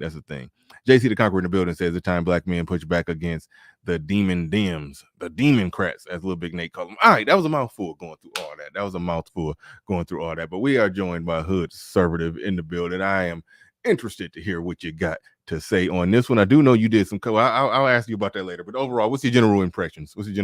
Here? Not really impressed. One, because I come at it from a different logic base, because that's just how it is with Republicans and Democrats, or conservative versus liberal. And so the way she would go about solving the problems, when I was reading the thing, like you said, I did content on this the other day, but when I read over her ideas, her proposals, then I do like comfort, right? None of your proposals made me comfortable. You just gave me more questions. Like, so you're just gonna magically create jobs? Tell me more. Mm-hmm. Yeah, she's gonna create jobs. So when you ask her, tell you more on how she's going to create jobs, she's going to say, jobs. This is what I mean. Like, and then the problem with how government works. I was actually about to do content. I was thinking about doing content on this one city that made like Politico or some kind of paper, but they wrote an article about how like Fulton County is like collapsing, and they tried to make it like some kind of Black Wakanda. And one of the things that even the people in government accuse each other of is just immense corruption. And I'm like, when you start making these big, grandiose political solutions to solve social problems, what you're really doing is creating a big pot of money that random people can steal from, mostly your friends. Yeah, no, that's definitely deep right there. You did some content when you did content on this, and I didn't get to watch it, but I saw it looked like she was sitting down with the brothers. I think they named 85 South or something like that. Yeah, I did some of that. I covered some of that conversation. Okay, all right. What was they talking about there? Because when I look at her talking to 85 South, and I didn't see it, but I heard she was talking to the baby and Charlemagne. I'm like, I don't think she understands the type of men that are voting Republican, the type of black men that are leaving the Democratic Party, because all she's going to do is just galvanize the base, which is good. I mean, that's good for her, but she's not going to recoup what's leaving. But anyway, what was that conversation about with 85 South about? Well, they spoke like they kind of covered. I hate to even say it like this. The whole situation was set up for them to throw alley-oops to her. That's really what the conversation looked like. It was definitely her playing on her own court with the goal lowered down halfway. So they didn't really challenge her too much. And even the ways they looked like they challenging her, it was just some funny side stuff. They didn't really make any hard-hitting, challenging points that like the men that are leaving the Democratic Party would have made. And so it was like the point I came in at the conversation when I was on my show. It was about the gun stuff that you just mentioned, how she was trying to take guns off the street because, that's going to save black people, or somehow taking guns off the street is going to save the black man. Whereas, like I said, most guys that are leaning to the right don't really want gun laws. They want more access to guns legally. Yeah. And the guys on the show didn't really contradict it. And it's weird. Even that whole that idea is a little bit paternalistic if you think about it. It's almost saying black people really don't need to be around guns at all, because we're just going to kill each other. Like the guns will magically shoot us. Yeah. So in short, that conversation was like the left hand talking to the right hand sock puppet conversations that they do for children, basically. Where yeah. Okay. Yeah. I could definitely see what was the other what what other takeaways do you got from it? Just in terms of, I showed this data. I'll pull this back up, and thank you to whoever the hell organized this. This is Black men supporting the GOP. You can see that it was up to 19%. I didn't realize it was that high. 19% supported the GOP in 2020.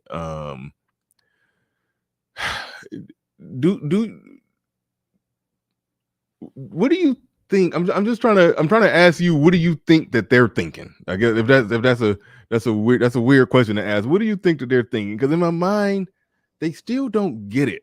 Like they threw out, sexism. Yeah, so what do you think that they're thinking as to the reason why? Well, they aren't thinking; they're doing, whatever the scripted maneuver is. That's kind of the problem. They've pointed themselves in a direction that they can't really get out of using any of the acceptable Democrat maneuvers. It's a very weird psychological or philosophical box that the Democrats and the left have put them in. When you are inherently anti-male to the point where you're essentially attacking what it means to be male and masculinity and creating all these frameworks like toxic masculinity, how do you then speak to people who almost thrive in their masculinity? How do you speak to people who feel in their masculine position? You don't even have a language to talk to these guys in, because anything that you might say that might actually speak to these guys would start to, it would go against your own grain, basically. So like when you mention paternity fraud, making a mandatory blood test or whatever part of any child situation, they'll never that's kind do of that. that's toxic masculinity. Why do you assume that the women are just out here lying? You would only think that if the only women that you sleep with are nasty women, so that's the only way you would think that. Like they would never allow you to have a logical debate about that kind of stuff, right? So I don't know that the Democrats can actually offer their way out of this, because they don't have what we want. They don't even believe in what we want, and so they're in a real tight box there. Yeah, if she would be going against her base like you wouldn't believe if they actually put something out that basically was saying that, mandatory paternity tests at birth. And then so that for that reason, it's like you can't go that hard, for the women and say, oh no, I'm here for you two men. And the things that will be there for us is going against the people who you counting on to get elected. So that's it's like a no dice, no deal. It's like so that's why I pointed out it's just window dressing. It's just putting the label, the logo, the marquee, the banner, Black men's agenda. But it's like, no, you're not gonna fucking do it. But hey, everybody, subscribe to Hood Servative. Subscribe to Hood Servative. I was about to type it out, but I botched it when I was trying to type it out. But definitely subscribe. Okay, RM is already on. Yeah, I definitely subscribe to Hood Servative. What I'm covering here today, this is his show pretty much every day. He cover this type of shit. So yeah, definitely want to subscribe to Hood Servative. I got new people, 469. I mean, some new people here. Subscribe to me too, goddammit. But click the link and go subscribe to Hood Servative as well. So we got Brandon Stallings in the building. What's going on? What's on your mind, brother? Hey, what's going on with you? But no, man, I appreciate you letting me come in and talk about this, man. I am a Georgia voter. I run a business. I run an aquatic consulting company here. Henry County, Clayton County, DeKalb County, and Fulton County is my area of service. And I had a friend that went down when Stacey Abrams went, and she had a little forum when she was, I guess she was, calling herself talking to Black men. And she talked about the issues that she talked about were women issues. Number one. What were the issues specifically, if you remember? Well, she talked about abortion. And that kind of threw a couple of men. Well, my friend, who is he's more of I'm a blue collar. I have a blue collar type like business, but he's definitely more white collar. And then like he kind of felt like that don't really concern me. The consensus amongst the guys that I talk to is like, okay, abortion is an issue, but I don't have a womb.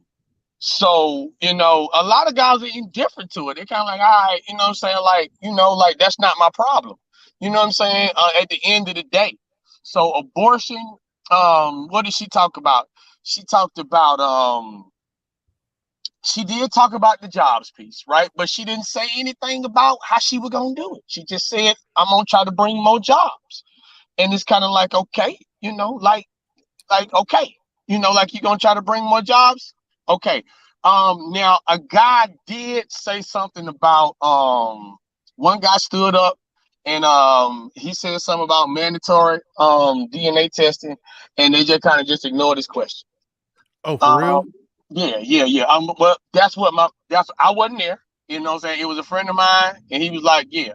So, but basically, from what I gather, whenever there was a question that actually concerned black men that was talked about, you know how politicians answer over a question? They don't really answer the question. They just kind of they talk right past it. They yes, ignore it. They yeah, do. And when I used to sell cars, it was something I've told this story before. It was something called AIM, an acronym. It was basically acknowledge, ignore, then move on. Like you acknowledge the yeah, question, but then you ignore it, and then you just move on. And the move on part, that's where you reposition it, reword it, and reframe it, and talk about something that you want to talk about that don't really got shit to do with what they even asked you. So exactly, basically, you're saying that's more or less what they did when the guy did come in and say yeah. something about mandatory paternity tests. Paternity testing, anything, yeah, paternity testing, anything that really had anything to do with not just black male issues, like male issues in general, right? They didn't really kind of honor the fact that she didn't really honor the fact that she was talking to men. So and he felt, and be honest with you, he said that he felt kind of disrespect. That and then like the brother before me said, they don't know the black men that are, because come on, like she talked to 85 South and then she talked to the baby. You see what I'm saying? Like I don't even listen to that kind of music, right? Like the guys that I talk to, the people that I'm around, when we talk about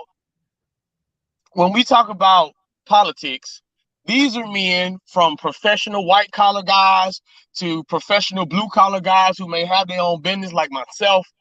And it's kind of like we're talking about, standard issues. Like we don't want to pay all them taxes. Especially me. I don't want to pay all them taxes. I would rather not pay all them taxes. That stuff, we're talking about child support court. We're talking about issues. It's almost like they feel as if we don't have any issues to talk about.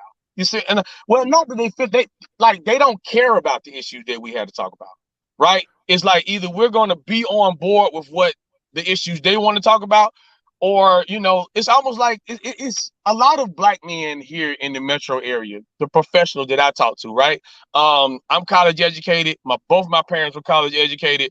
This is Atlanta. We have a huge suburb. I'm from South DeKalb County, which was one of the most educated African American places in the whole United States, and nothing but black people. White people, think they, So it's a lot of people like that, and they're voting Republican. The black men that I know, and now with the emergence of the manosphere, it's just that more men are starting to talk about it. Because I had a homie who started a business about 3 years ago. He been making good money, and he kind of hinted a little bit. He said in Facebook, I might want to vote for Trump, but you can say that, but you got to say it at a whisper because, they'll attack you. They'll try to cancel you. But when I got a chance to talk to him, I seen him out. He was like, yeah, man, because when I look at the numbers, when you look at the numbers, if you have a business, voting Republican, it's better for you. It's better for me. It is. It's better for me. I'm gonna have more money at the end of the day. I want my money. I work hard. I just pulled up to a client's house right now, right? I want my money. So like, I mean, yeah, I'm not voting for Yeah, they and to be don't honest they with you, don't view they don't view black men as people who are supposed to be even thinking like that.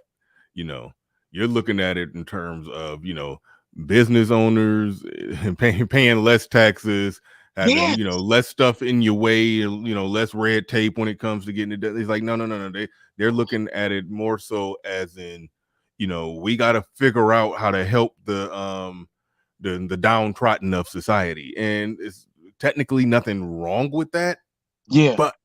But like we in a place now where there are black men who are living completely different lives Exactly. than what they than what they want to say that we're all living, and we're about shit that's going to help advance and lift up. Now she did say that she did say something about more what was in there, That business joint trying to get more funding for that. I heard that. But no, it was something that hold up. Something about contracts or something like that. Yeah. Okay. Now when I heard, but it's kind of like I heard that and it sounds good, but are they gonna do it? You know what I'm saying? Because like in Atlanta, and like I'm a member. Yeah, right of, there. I'm reading it right now. It says create What's up? 20,000 apprenticeships, including construction, entertainment, and advanced energy. I don't know what the advanced energy that could be. I don't know Maybe they're exactly. talking about solar. Yeah, I don't know how that manifests in jobs for black men. I do have an idea. I mean, I did work for a company that was working on more energy, making batteries, that ran off energy and all of that stuff like that. So those are jobs that men do work. But again, yeah, it's worded in a way where it's reason to be skeptical. But talking about apprenticeships and construction and all of that type of stuff like that. Yeah, I mean, I like that. I dig that. Yeah, but they got to prove it first. Mm-hmm. Like they would do better with me. They would do better instead of telling me what you're going to do. Just go ahead and do something. And then say, okay, we started this initiative, and if you vote for me, we plan to do more. She should go talk to her Democratic buddies and start a couple of programs. You see what I'm saying? Let some, because I'm in Atlanta. I was born and raised here, right? So when black men that I know start coming to me and say, yeah, man, I was able to get this money. I was able to get this loan. It wasn't that hard. You see what I'm saying? It wasn't this. I'm getting this. When I start hearing that, because I'll hear it if it's happening, because I'm trying to get that money too. If I start hearing that, okay, all right, they doing something. But until I start hearing that, it's the same old, same old. I don't want to hear about what you're going to do. Show me what you're going to do. Show me what you're doing. And then when you talk about what you're going to do, it sounds a little bit more like you, like your intentions are genuine. But it's kind of like a lot of black men, especially in Atlanta, right? If you started a business, you had to start your business and you had to get it out the mud. And if you get to the point now where you're making a little money, good money, little money, when you're able to pay your bills, whatever the case may be, and then you got these people talking about they doing this, you ain't done it, right? You ain't already done it. I done already got the money. Now I'm trying to keep the money that I got, and voting with the GOP, with the Republicans is what's going to do that, right? Mm-hmm. So that's where I'm at with it. You know what I'm saying? All right. So appreciate you, man. I gotta go, man. I gotta get to this climb. No doubt. Thanks for coming on through. But yeah, we got 510. Well, it was 510. Just dropped 502 people in here. Make sure you hit the like button. And right when I was saying, go ahead and subscribe, because I know I got some new people in this joint. Yeah, I did look up, and I do see a little subscriber bump in the back. Do get a few more. Give me a few more subscribers. But Hood Conservative, are you even back? Hood Conservative. Mic check 1 2 on Hood Conservative. See, I don't even know if he's officially there or not. But Cassius Chris in the building says they need old Joe to pass something now before the election. They are not going to do nothing ever. We better learn to build together. Thank you for the super chat. Appreciate that. Counting on Sleepy Joe to pass something, huh? All right. Okay. Good luck. When you say we better learn to build together, yeah, black businesses matter.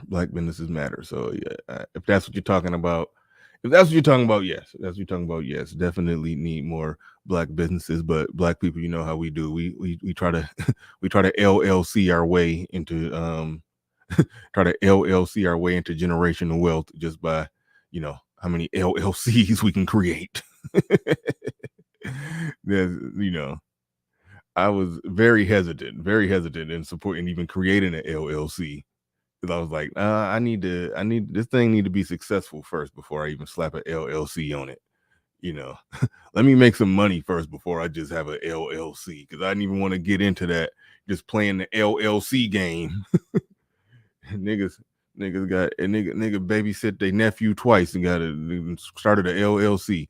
Freeman's Journal in the building says salute Bernard Riley, Hood Conservative, and chat support Black Male Media. Absolutely. Yeah, Hood Conservative having some technical difficulties, but shout out to everybody who supported the streams thus far. 516 people in this joint. 516 people in this joint. Do appreciate each and every one of y'all. Do appreciate each and every one of y'all. But looking over this agenda that I had up here, that I'll probably pull back up here. We're talking about holding law enforcement accountable. That seeing as like that's something that you could more or less, like, put it like this: when the Democrats try to make something specifically for Black men, they typically go that route with it. Like, y'all are being over policed and this or that or blah blah blah blah blah. So we're going to we're going to try to help in that regard. We're going to try to help in that regard. That's typically what they try to do when they talk to Black men. They basically, all the stuff that they enable Black women to do ultimately produce the Black men that become the criminals. And so now we're going to figure out a way to put band-aids on this problem that our policies created. Like, that's how I look at it when they start go on the route of trying to deal with policing. That's how I look at that. One thing that also happened, Tariq responded to that initial video that I played, where the woman on the screen basically blamed him and Kevin Samuels. He said, so the Democrats are sending their plantation flunkies in the media to encourage Black people to vote without getting anything for your vote. Now, I 50% disagree with Tariq Nasheed right there, because I think Black women do get something for their vote, while calling me out by name, telling you all not to listen to me. Yeah, she probably did him a solid. She probably did him a solid by doing that. But it looked like we are joined by Judge Zilla the Beast in the building. What is going on? Hey, how am I coming in? You always coming through good with that heavenly voice that sound like a mix between James Earl Jones and the Allstate guy. You sounding good. Go ahead. Well, it's been acting up a little bit, so I got to check some. I got to get a new one. I'm just too lazy to go. Well, they closed down Fry's, and that's where I got this, right? So, Fry's Electronics is no longer a deal, and that's where I got this Steel Series Arctic 5 headsets with the microphone. They're good. Right on. They're probably on Series 10 now, 7, 8, 9, 10 or whatever now. But anyway, I kind of just popped in not too long ago when you started seeing me throw chats in there. So I'm just curious. I mean, so she's going to hold. So she's deeming to hold law enforcement more accountable than they're already being held on what's established as a minority incidental issue. Yeah. Basically, so this is one of those, again, let's focus on the small problem than focusing on the greater problems, right? Because numerically, this is a small problem. I'm not saying that its impact on the victims of this is not grand, but the number of incidences per interaction is very small.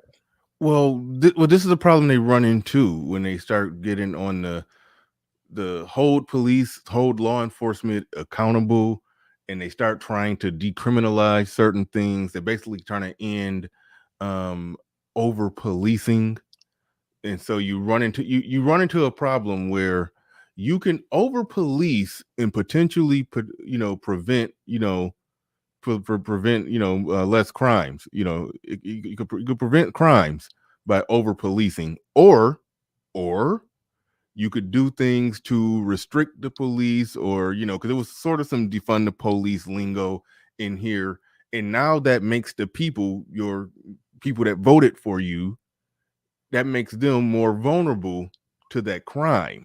that to so they end up in a catch-22 with that. I remember somebody came on my show, it was actually AC Star. He was like, all those crimes and all that stuff happening out there, they could prevent all that stuff if they wanted to. They don't want to prevent it. They want niggas out there doing that stuff to each other, but if they wanted to, they could prevent it. I was like, and he was basically talking like he wanted them to, but I was like, hold on, you would call that you would call that over policing, because I'm sure you're against stop and frisk. So it's like they're gonna run into that problem. They're gonna run into that problem with that one. That's what I'm saying. Like, I mean, how can they outside of like some Minority Report-esque precog? How do you this is my argument to those who say it, right?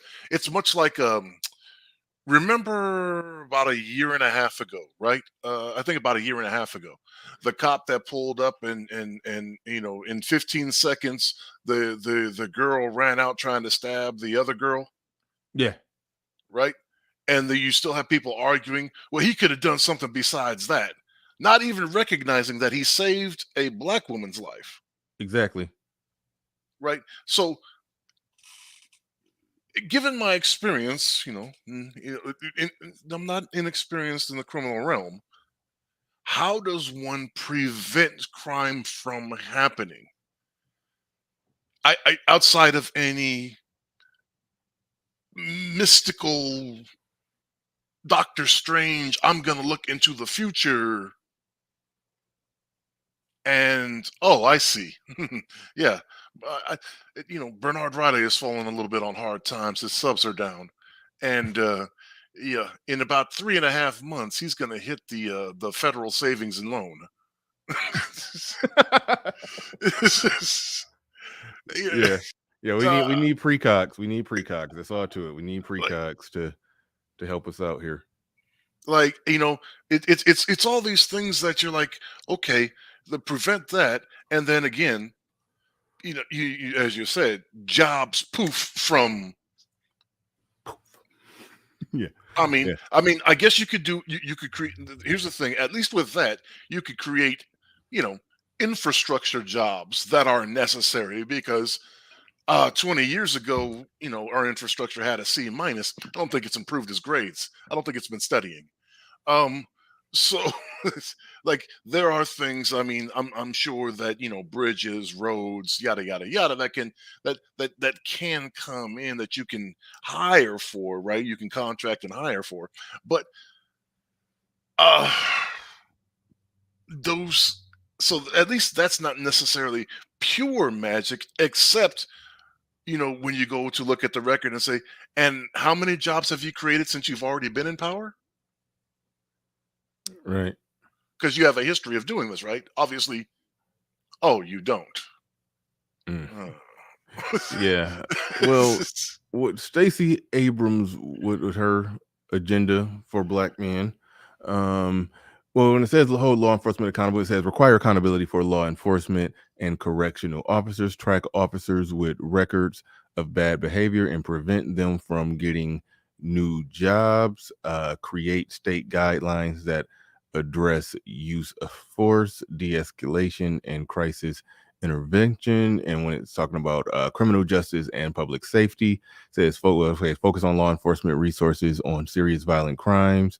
Okay, they're basically saying, okay, that's what I meant about decriminalizing things.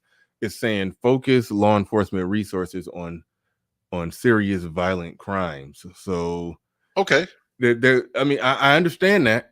I understand it. You do want violent crime reduced. Yes. You do want violent crime reduced. There's things like marijuana that I do want decriminalized as much as possible. But at the same time, there is a lot of crimes that aren't necessarily violent. Somebody break. I was just recently in Detroit, and I heard somebody talking about, I was about to park somewhere, and somebody was like, I don't know, you should want to park right there. I was like, why not? Like, you want to see your car again? Like, that's not a violent crime, but somebody on the streets had to tell me, hey, not right here. So, I know. So I'm saying there's a lot of crimes that are problematic that, but I understand you want to stop people from getting killed more than you want to stop cars from getting stolen. But yeah, there's that. But there's I know you're not in Detroit, but you're in Michigan, right? Yeah, I was in Detroit over the weekend. I was in In, Detroit in, over the weekend. Yeah. in your general vicinity, right? Haven't you guys have a squatters problem for the last 20, 30 years? Like Uh, people, like people, just taking up residence in homesteads and not being able to get like that's part of that as well. mm-hmm. You know what I'm saying? That's and again Yeah. with these evictions coming through like that as they're coming through and the tally keeps getting higher. I mean, and the effect of again creating of jobs, we're already operating in the U.S. the entirety of the U.S. right? There's not a deficit of jobs. There's a deficit of qualified candidates to fulfill those jobs. We're not at a deficit of jobs. We're not like there's not more people. There's not more people than there is work. There's more work than there's people willing who are qualified to perform the work. Mm. Yeah, that part I didn't 100% exactly. No, I kind of had an idea, but I wasn't 100% Well, sure if that that was the case. Go actually ahead. Go ahead. that brings up a point that we didn't really touch on yet, which is like we get told that the immigrants are coming in to fill those jobs. However, they're not the high skilled jobs that we have a lack of employees for. They're the low paying jobs that your average black unemployed guy might be taking. So you're bringing in direct competition to the black native population. And Yeah. Stacey Abrams is looking out for black immigrants. So when I was covering this whole thing, I'm like, Stacey cheating on us, bro. A woman cannot love two men. It's either me or Pablo. You got to pick. Right, right. But again, on that, whose job is it to improve your skill sets? No, no, That's your I own. get you, and I'm not making that point. I'm talking about her duplicitousness. You can't Oh, you okay. can't tell me you're my black candidate while you're also offering Pablo all the things you promised me as my black candidate. What is that? You're cheating on me. Well, and to respond to what Judge Zilla said, whose job is it for you to improve your skills? Yes, it's your job, but just a brute fact of reality, there will be low skilled workers. Like I don't Hmm. think that's ever going anywhere. So if you're saying you're supporting policies that help black men, and the black men with lower skills is always going to be a percentage, rather it's 50%, 30%, 40%. If it's as low as 25%, those 25% low skilled men who for whatever reason they would just they got bad grades all through high school, they ain't going to college, they ain't picking up no skills, no trade, they done with school, they just barely graduated their damn self. So it is what it is. They're gonna be workers that do entry level jobs. Okay, those people are necessary. Those Yes, people are people that those are people that do construction work. They and they're dig. paying them $15 right now to fill the burgers. Yes. Yeah, And yeah, then okay, look, yeah. look, those And people, so those jobs though are a lot of people's entry into the skilled trades. exactly. So I'm saying that to say that if you're doing something that's for black men, if I looked at politics as just what's for me, I can say, man, I don't really care about that. But if I'm saying, okay, what's best for black men as a whole, yes, bringing in a bunch of lower skilled workers who are going to take those entry level blue collar jobs, which I did. That's more or less what I did after high school, entry level blue collar work, and then got a little more skilled with it, and to the point where hey, I'm reading blueprints and programming shit into a machine and doing so it turned into a job that can pay decent money, not a whole lot, but just decent money. So yeah, so to make it to where that job is more scarce now for those of us who are not high skilled, then yeah, you can't then say this is for black men. No, it's for people of color. So we can call her on her bullshit and trying to say that she's doing something for black men. You can't say you're doing something for black men and be pro immigrant. Yeah, pro Mexican immigrant specifically. Well, but Mexican immigrant. Yeah. at the same time, again, at the same time, for approximately a decade now, community college and junior colleges have been effectively free, Mm-hmm. given given the Pell Grant, and given access to Stratford loans, right? Which you don't actually need because the Pell Grant will cover your tuition for almost every community college and junior college that I understand because you're not a residential student. You're living at Mm-hmm. your house and you're going there. So because that's what Obama did under his administration, right? So effectively a decade. Like, so doing exactly what you said that you did, right? Maybe you weren't the best, elementary, junior high, or high school student, but in your job you worked, you could do the same thing, going to community college because that's what they're there for job, specifically for jobs programs, like Yeah. machine operation, pipe fitting, So, mechanics. so are you saying that that letting in more Mexican immigrants isn't a problem because the black men who are affected by that, they can just go to school, get some training? Is that what you're saying? Well, I mean, obviously the right, they have the advantage that they have currently. I don't know if it's going to maintain this way. Is that they have access to Pell Grants, right? Is that the citizens of the country have access to Pell Grants, which makes these schools effectively free for, which makes these educations effectively free, which with these educations also tends to come job placement. Yeah. So but my position is, if you're talking to an individual, yeah, you pop them in the back of the head and say, dude, you could just do this. If you're talking about millions of people, the pop in the back of the head to say just go do this is going to be a percentage that's not going to make it. So the fact of the matter is, if a politician is saying that I'm here for black men, I care about black men, but the black men who are the the least skilled or intellectually astute or whatever, fuck them. Y'all gonna have a even more scarce job market to take care of yourself. Right, but that's legislation, right? That's legislation based to catering upon free riders rather than producers.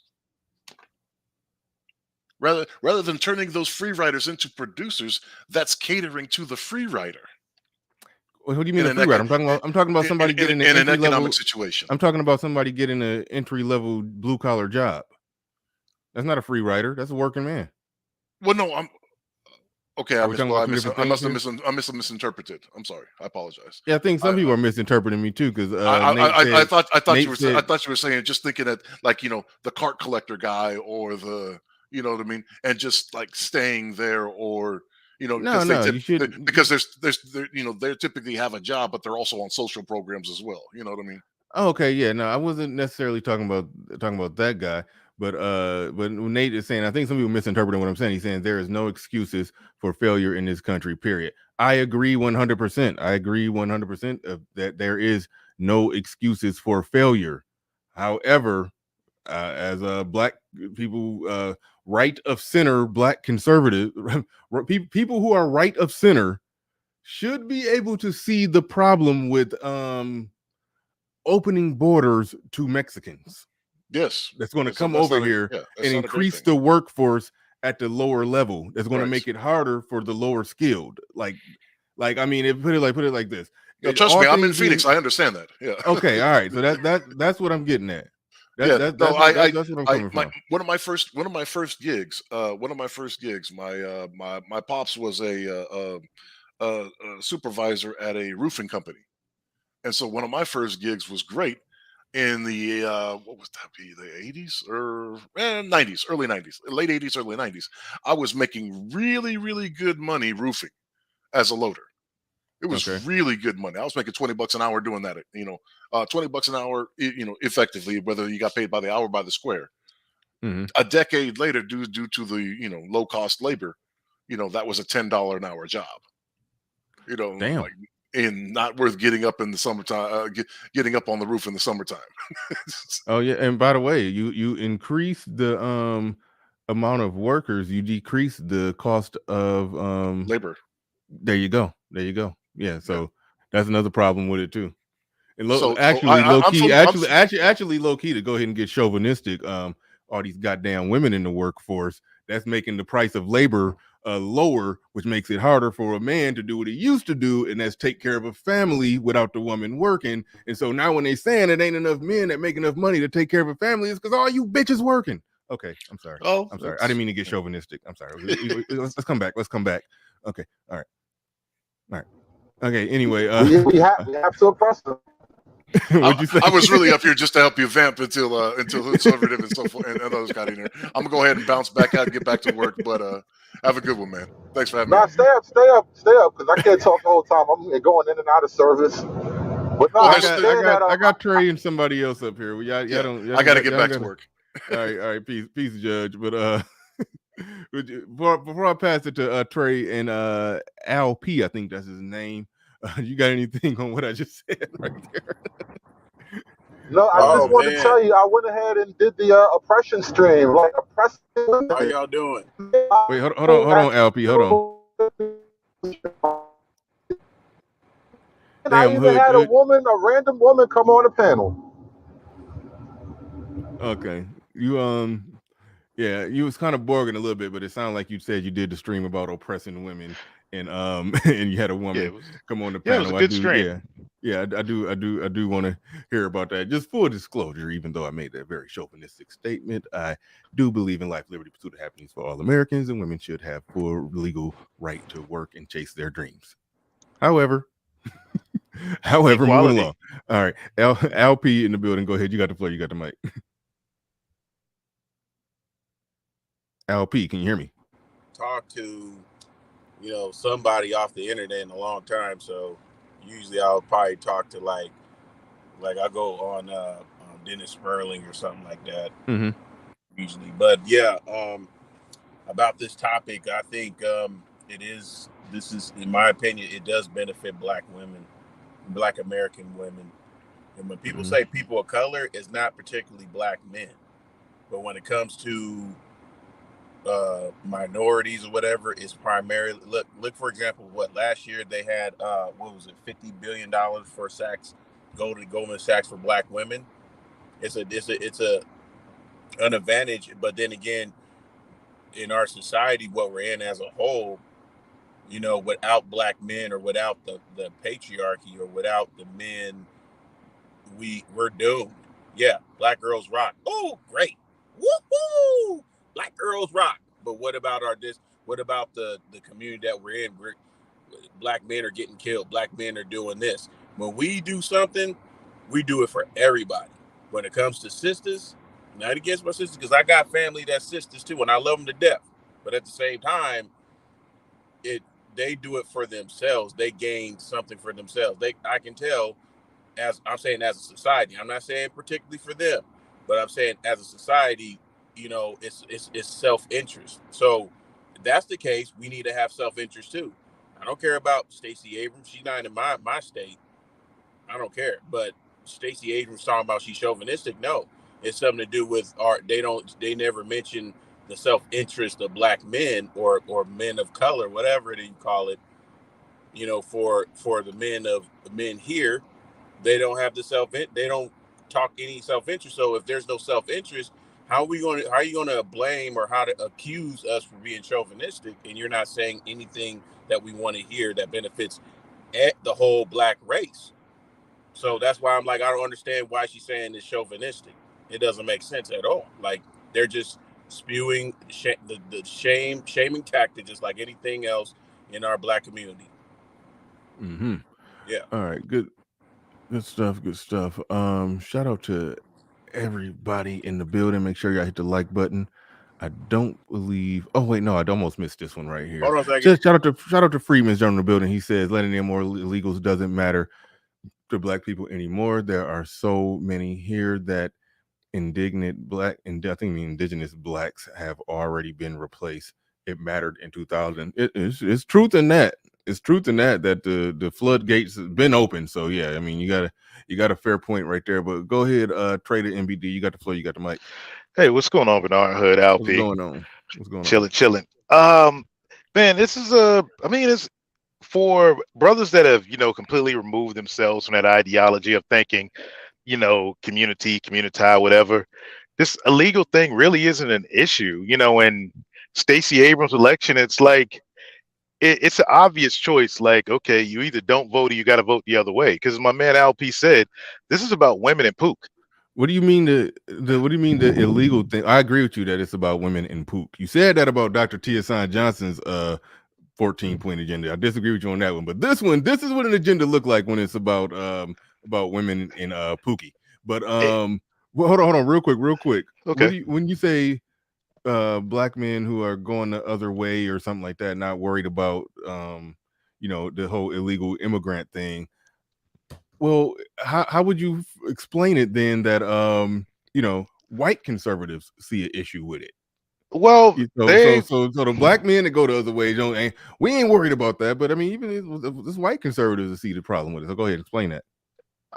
here's the deal. As far as brothers are concerned, if you're in a conservative white area, those people are concerned because illegals are moving in. They don't want the wrong illegals moving in. The illegals that don't want to work hard, that don't contribute, to the areas, to the neighborhood, that are causing, crime and stuff like that, or eating up the resources. Kind of like, the Tejano folks along the border here in Texas right now. Yeah, they big mad. They're big mad at freaking Brandon and the rest of the the government letting these illegals in because it's straining the resources. And 86, my daughter lives there. 86% of the people there are Tejano of Hispanic origin, and they like hell no, close the borders. We're being, they're being bombarded down there. Mm-hmm. Now, as a brother living in a blue area, a blue city, I hate to say it, man. If I got rental properties in Lefty Blue City, America, just pick one on the East Coast. Mm-hmm. I'm sorry, I want hardworking Pedro and his family in there versus Section 8 Quiche and her little, pook sons shooting up the block. That gentrification of that area with an illegal who just wants to work hard and provide for his family is going to be better off for a brother who has rental properties in the long run, because you know what? Their insurance is going to come down. Their, Now let me go take ahead. the opposite angle on that for a second. I think you bring in the same dangers inviting poor lower class Latinos from south of the border that you would inviting the ghetto from anywhere in America. And deeper than that, though, it becomes a situation of like, America is for Americans. Like, I'm just going to put it that way. Yeah, it's for us. And so I don't want to welcome everyone us here, because the more outsiders you bring inside, eventually you aren't you anymore. You become them. And so I'm coming at it from, and it's not even about being black or white per se, but like being American. And so like, yeah, I think there's a selfish element to it. Like, no, I don't want a bunch of outsiders coming in, literally replacing the people who made this place. And that's my, I know it's weird, but no, me and David disagree. And my issue is that, yeah, I'm 100% American too, but at this point, I see Quiche and her kids as the bigger problem. As a business owner, as a real estate investor, I'm losing money, and now I'm having problems feeding my family because her family is destroying the block. There may be some truth in that. Yeah. Yeah, I think you flood in a lot of Mexicans like that that crawled under or hopped over the fence. Like you flood a lot of them in. They bring in they let's not pretend like they don't be on some nigga shit too. Yes, you're gonna get some that came over on some. I'm gonna work hard. I'm gonna take care of my family. We're gonna pack in, living 27 people in a 2-bedroom apartment and build something. I mean, yeah, those ones ain't a problem. But let's not pretend like they're the dregs of their society ain't crawling over here as well and fucking shit up. And then there's the making the lower skilled job market more scarce, bringing wages down in general. I understand that you could say I'm in a position right now where I could say, oh, I don't give a damn about that, because I've been self-employed since like late 2019, so I'm in a position where I could not care. But I can look at it and make the calculation and say, nah, that ain't good for the overall about Americans. If you are American and patriotic, you like it's like you drop your American isms when it comes to black people. That's a problem for a black conservative. That's a problem, Trey. Yeah, I'm not talking about black people. I'm talking about male business owners here. All of them. Screw the black stuff right now. I'm talking money. Now, me as a business owner, if I have an unskilled labor job, like I could put an ad up here in Texas and I ain't gonna get brothers, and for the most part, I ain't gonna get white boys applying for them jobs. All I'm getting is brown folks. If I have a low skilled job, so if I got a dude that's coming and I can't find nobody, and I got illegals per se, and they want to work and they want to work hard and they want to add to my bottom line, it's like, okay, go out of business because I can't find employees, Oh or no, you don't do that. hire them. Yeah, I mean, no, Yeah. you're going to get that cheap Hey, can I labor. say something? I'm not going to knock that either. You get that cheap labor, but go ahead, LP. Like, well, you can kind of bypass the illegal part, because you're gonna have to do is just go and get like a letter, how you call that, a letter from immigration, and they can actually get them you can get illegals to being legal, like paid to work. So I mean, if I have a person that's from Pedro from Dominican Republic and he pays, and I can just pay him less by minimum wage or whatever, and it's a low skilled job, I mean, it's easier than doing that, because and I tell you all the time, everybody else, these people that's other countries, they won't accept it, because the little money that we do have, they don't pay for our economy. They go, once they go be working, they'll once they work, and they send their money to their family all the time. They like, hey, I'm gonna send this money to so and so, to my family in Mexico, or send this money to over here. They're not paying paying nothing in the economy majority of the time. So it's like, I don't really, to me, it's like this. I think a lot of people complaining about, the wages is not good enough, which is rightfully so. But I kind of argue this: hey, do Uber, do a side hustle to get that extra money so you can afford what you want. Because yes, that dollar is not going to go. It's not going to go down.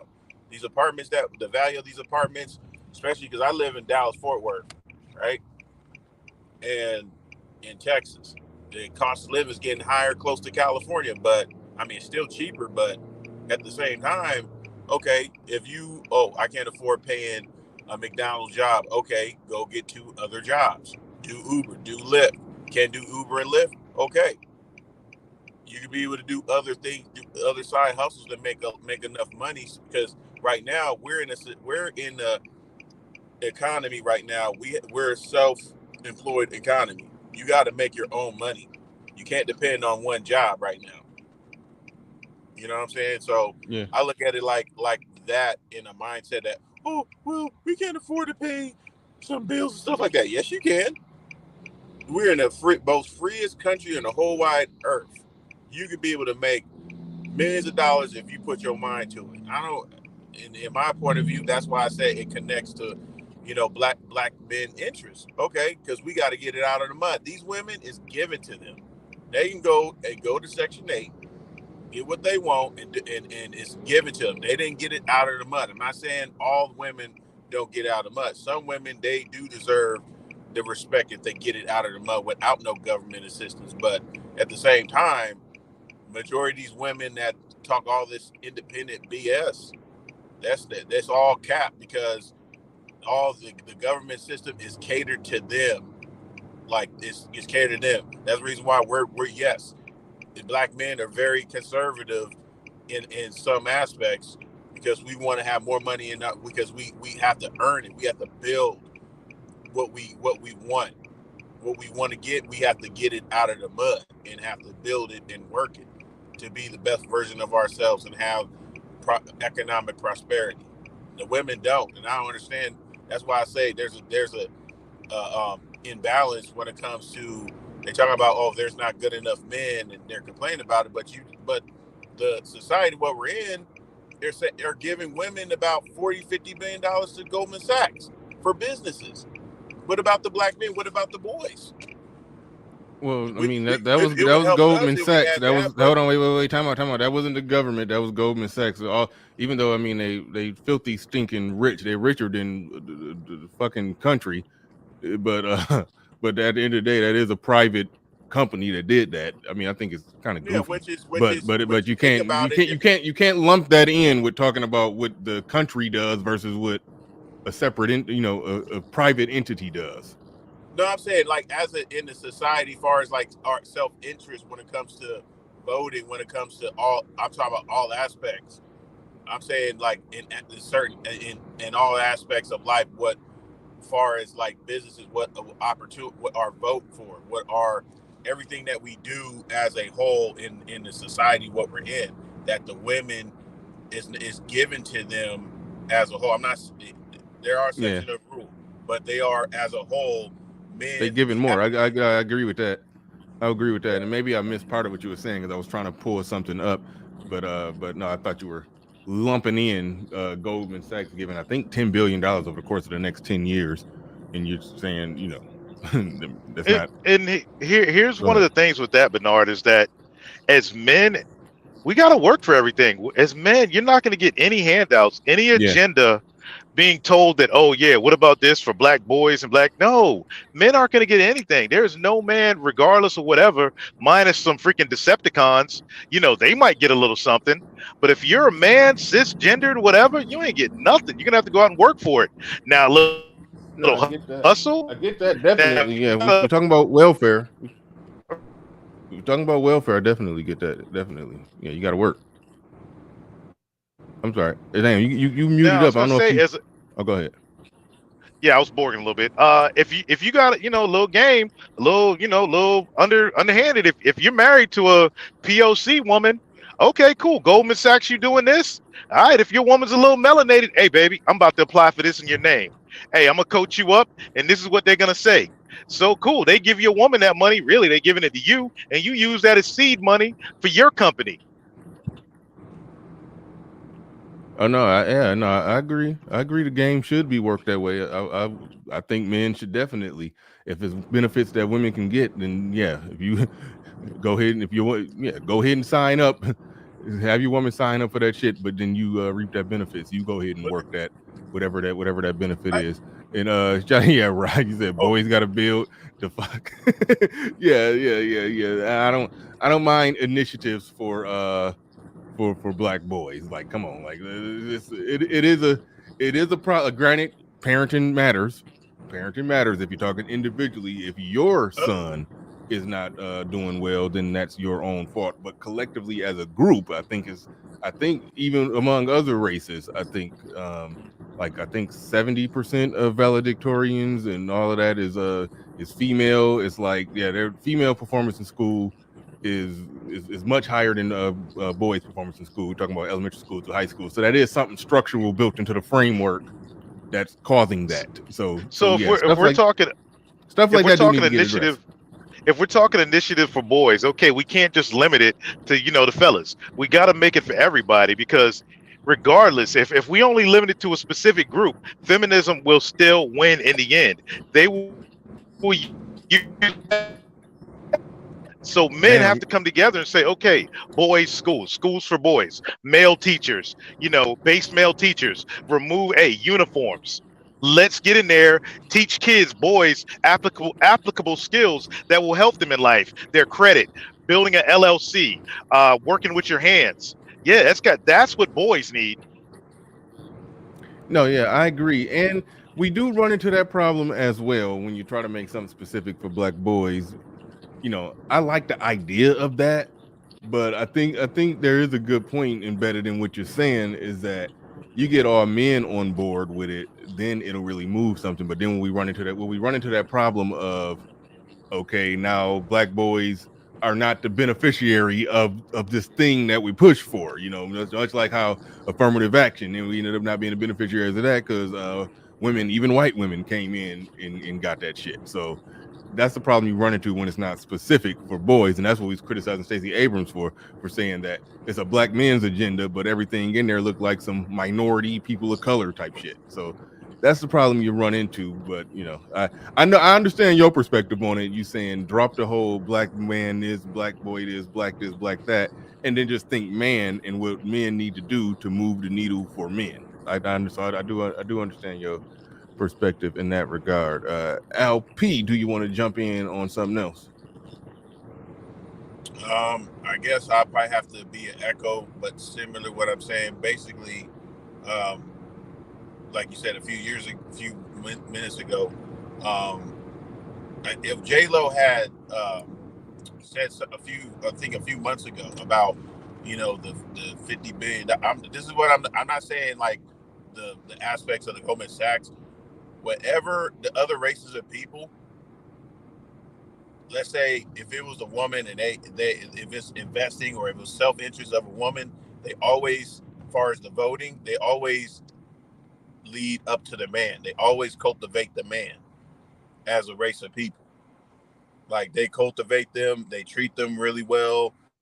They make sure that man is straight, because the patriarch it's without the patriarch, the society is going to crumble. Their families, everything, they depend on the patriarch. In the black community, and in my experience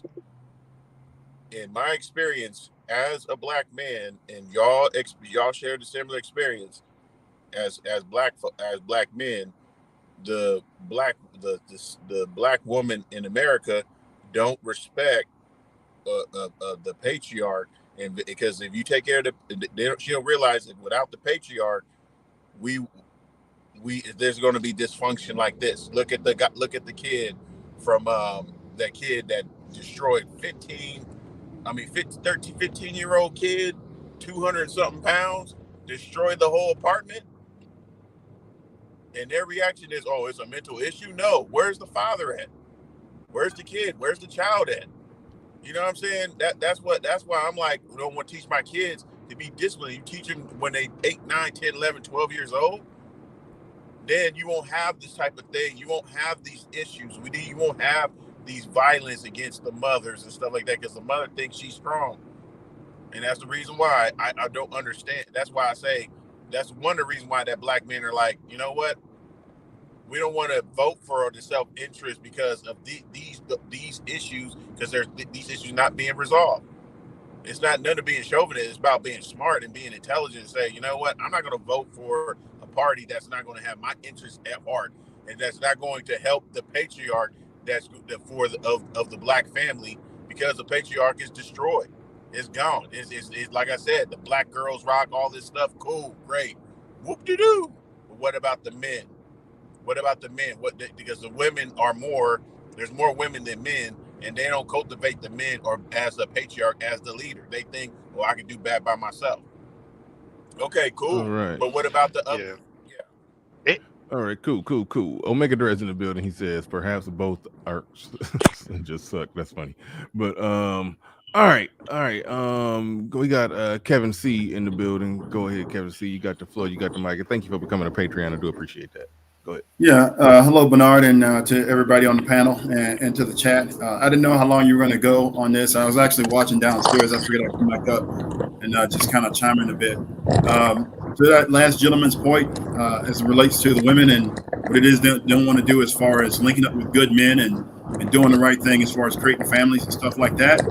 Hey, those women and children, they're just going to have to deal with it. They're going to have to get sucked up, and they're going to suck it up and get left behind. That's how we're going to have to look at it. You know, if you refuse to link up with a man, hey, Kevin C. I'm in my office. Oh wait, no, hold on. That's okay. Yeah, that's LP. Yeah, stay muted up, bro, when you're not talking. Yeah, and then the other thing too is we can't be shy or embarrassed or even afraid to tell these politicians, what it is we want and need. Look, I look at it like this. Black men particularly have to pull, we have to, I guess the phrase is get it out of the mud. You know, everybody, talks about pulling yourselves up by your bootstraps, but no one else does that. Everybody else gets all these economic initiatives, literally straight from the government. The Asians get it, Hispanics get it, white folks get it. Anybody who needs help or wants help, they get all kinds of help and protections and on all these laws and everything to benefit them except black men. So when I talk about this subject, I just point to what the government explain how whoa, who, bro? What men are out here? Okay, men ain't getting nothing, bro.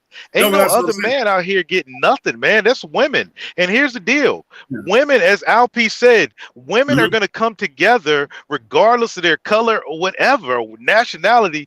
Those women are all lining up around feminism. And they're doing a freaking collective F you to men. And they're saying, hey, men, divide yourselves by race. As long as y'all do that, we will forever win because of what's between our legs. Yeah, right, but I you don't do see want all to. those other groups getting all those economic initiatives and all this other help and protection from the United States government. You don't see that? Bro, I got help from the government, man. I did what 21 years in the army, and now I'm set for life. My kids are set for life. That's No, an no, economic you, benefit. All right, hold on. that's not. Let's let No, you Kevin. earned that from them. Hold on. Hold on. That's Let's not let help. Kevin You see. actually earned that. Hold What are on. you Wait. talking about? Hold on. Wait. Time out. Let's let Hmm? Kevin see substantiate his claim Yeah, that go other ahead. My bad, groups, bro. Yeah, I go. I particularly mean, I go to men, the. that other groups, particularly men, are getting all kind of help and handouts or benefits from the government to help them, get to where they at. Go ahead. Yeah, when the Asians got those hate crime protection laws, that benefited the men and the women, and they got millions of dollars to go along with that, and they got a hate crime protection force in like all these major cities. That wasn't just for the women; that was for the men, the women, and the children. So that's what I'm talking about.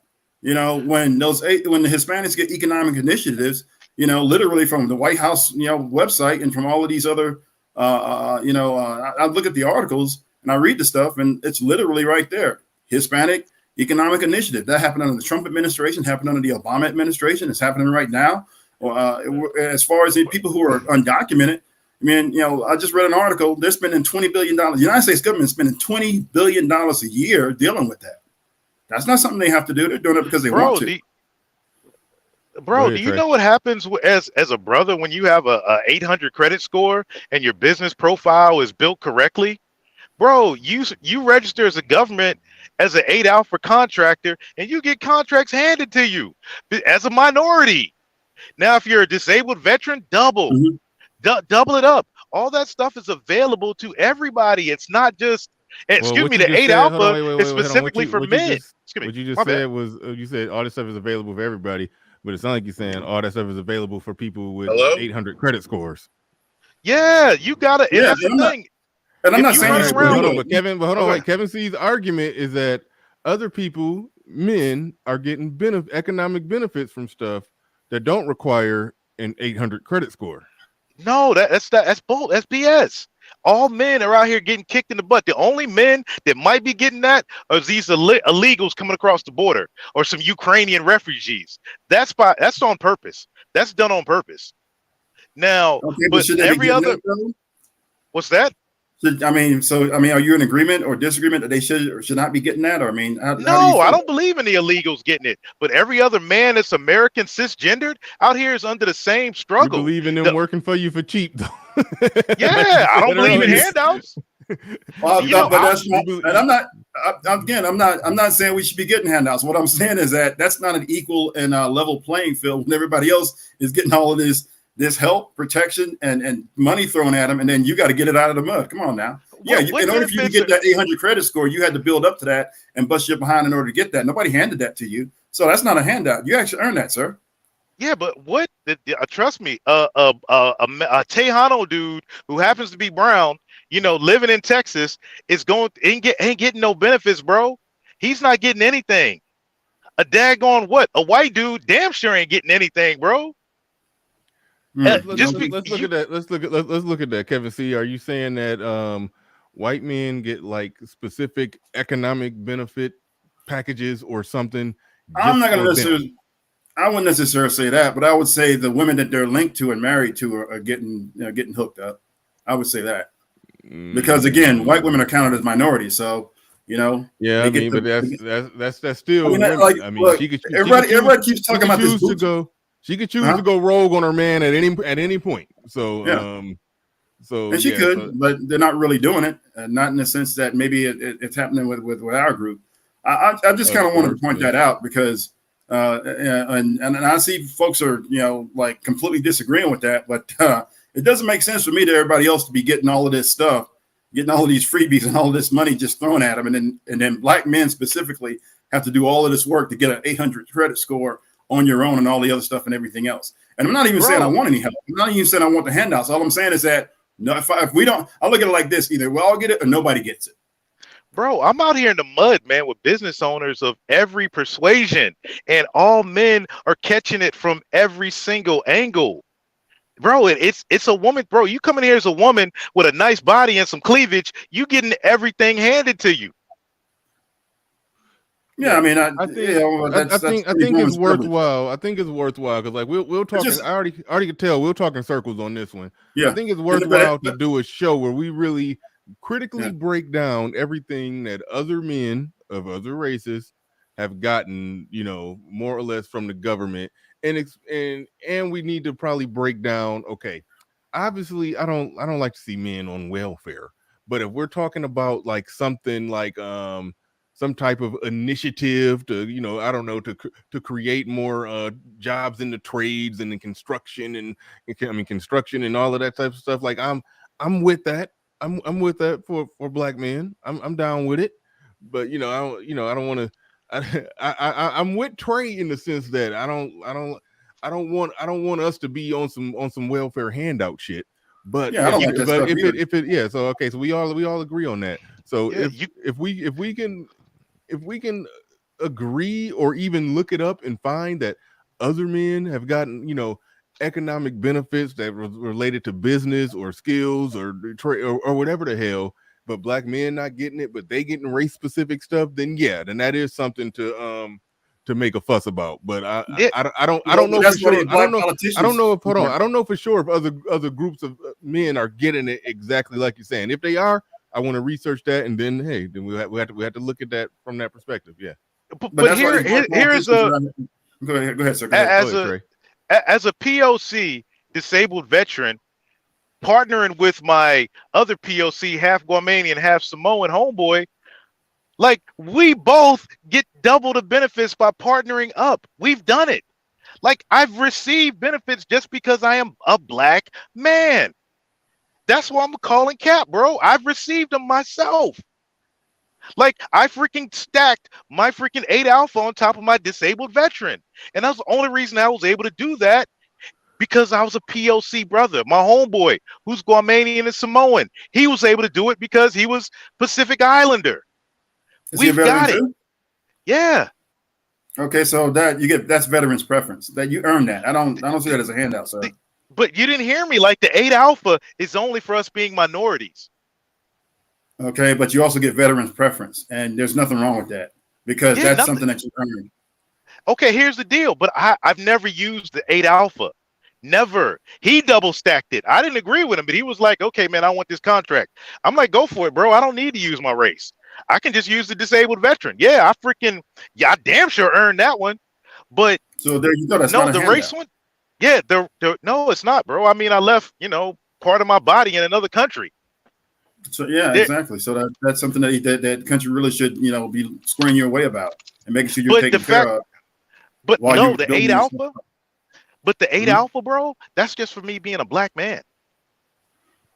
Okay. All right. Well, I mean, Bernard has a good point. I would just say this is that's something that everybody needs to look into. And that's one of the reasons these black political leaders are out here losing. That's why Abrams is losing. That's why anybody who's black, who's a political leader, is basically losing, because they're sitting here doing all this lift all policies, talking about everything else except black people or helping black people. The idea that the black politicians actually help black people, that's basically it doesn't happen. It's not happening anymore. It hasn't really happened. And that's why they're having these issues.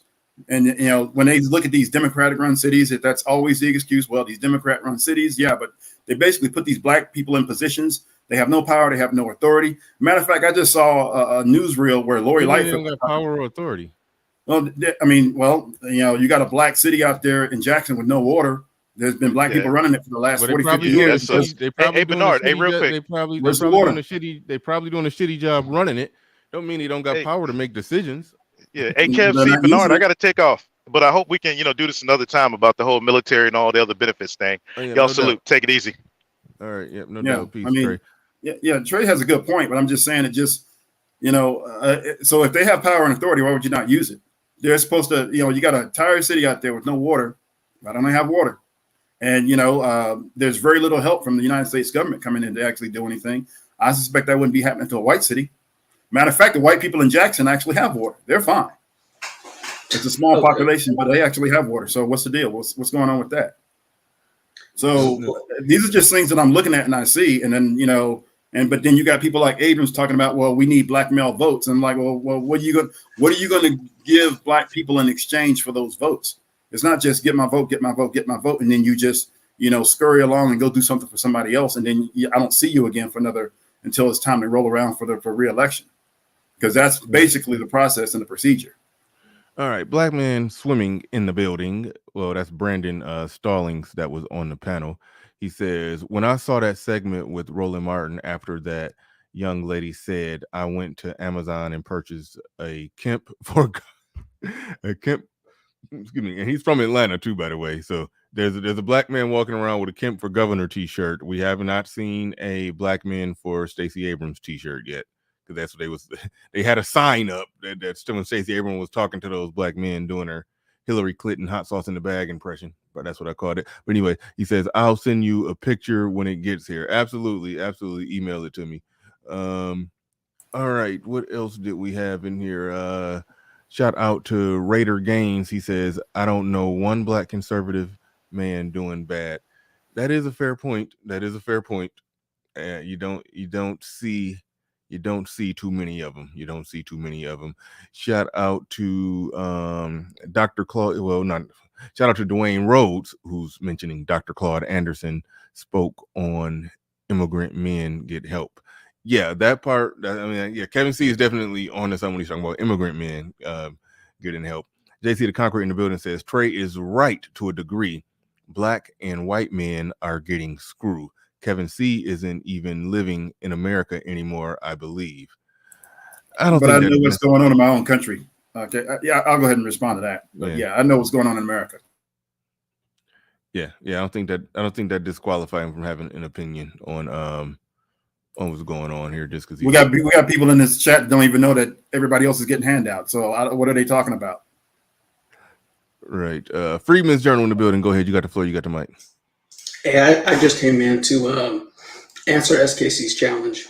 I'm not rich, but illegal immigration. Hold on. SKC laid out a challenge that you're answering. Well, he said, "What if a rich guy?" Well, hold on. I want him to lay out the challenge. What was the challenge, SKC? And then you can answer it. Go ahead, SKC. No, I was just stating, kind of like tongue in cheek to people who argue the points of kind of like, well, look at me, and that should be the standard for everyone else. Well, I was saying, well, what happened if an ultra rich guy came on your panel, Bernard, and said, hey, I mean, guys like me, we just give money to policymakers and we don't have to worry about any of this stuff. Why are you guys crying? Just get where I'm at. Would that be a good argument? No. That's what's happening, though. That's how they get what they get. Okay, so go ahead. So that was my thing, right? Now, I'm the guy in 2000. Hey, illegal immigration is bad. You should do something about it. It's bad for black men, especially young black men. It cuts out a rung of the economic ladder, right? And I got all kinds of, got called all kinds of, you know what? And now it's 2022. Illegal immigration works for me, right? I mean, without legal immigrants, how much work you think is getting done?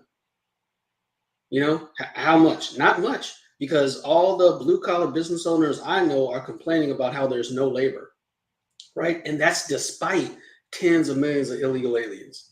So are you seriously saying that's the thing? Like, I understand there's some higher skilled positions that need some filling, but are you saying that it's literally to the point that blue collar entry level blue collar jobs, they can't fill the positions? For somebody to man an assembly line. I'm telling you, the guy who put in my front door was like, man, I can't get anybody to work, right? He was like, hey, I finally got a guy. He's talking about the guy who's coming that day. Finally got a guy that who'll show up to work. Are you talking about a construction company then? If you're talking about somebody. No, I got more, dude. The electrician who did work at one of my apartments, he was putting in a bid for a hotel. And he was saying, hey, man, I'm trying to put in for this bid for this hotel. I might not be able to get to some of your work. And then he said, hey, I don't know if I can even take the contract because I can't get enough people. Right. I mean, but it sounds like he can't get enough electricians and carpenters. But you understand, it's construction, it's electrician, it's everybody. I don't know one that hasn't said that. You understand what I'm saying? No. We agree that there's there's a deficit in terms of skilled trade work. Great. So There's people that need to do that. I thought you were saying that entry level blue collar work operating in assembly line, that they can't fill those positions, because those are the positions that illegal immigrants are coming in to fill. But as far as people who actually, went to, I ain't talking about somebody who just learned how to do it because they daddy and them taught them. I'm talking about somebody who actually certified, went to went to some construction academy and got some, license or something in electrician, carpentry, pipe fitting, or something like that. There's a deficit there. I did know that needed to be filled. Yeah. It's not even just skilled trade though. I mean, because Okay. those are pipelines, right? If you don't have people to fill those, where are they at? They're not positively staying in unskilled labor or low skilled labor jobs and don't want to be high skilled, right? That means the pipeline is broken. Yeah, that's But a good anyway, point. so moving on to my next point was that now it works for me, right? Spanish is the language of labor, and I don't mind. I know some rudimentary Spanish, and I can communicate, and I can get workers, and it can work for me. I mean, and it is, and the people and people on the lower end of the economic spectrum that I tried to tell this were dead set against it. So what am I to do? Am I to not profit? Am I to not help my family when I'm being rebuked by the people I'm trying to help? No, sell. What were you trying to tell them? What were you trying to tell them? Are you trying to get them to go into the trades, or? No. I'm talking about in the 2000s when I was telling people that illegal immigration is bad for Black people, Black men especially, and young Black men. Right? It completely chops out a rung of the economic ladder. Yeah, there's been studies to support that. Yeah. So I mean, but the same people are telling me to shut up, and they're going to vote for the people who want those policies. What am I to do? Am I not to profit? Am I not to provide more for my family with the imbalance that they want to create? Oh, okay. So you said it's bad. I get what you're saying. You're saying it's bad for Black people, or you were saying it was bad for Black people. They put it out there anyway. So they created the market. They changed the market and messed up the market, but then try to smack your wrist when you go ahead and employ the people that they let over here when you was telling them not to. Exactly. Okay, I get what you're saying. Yeah, I got you. Exactly. So yeah, no, I gotta go. understand from that But perspective. I appreciate the time, Bernard. You got Good point, Freeman. And I don't disagree. I don't disagree, man. The one thought I did want to ask the guy, I guess I'm just looking at the panel above me. I'm not sure what his name is. Oh, Kevin? Yeah, me, Kevin.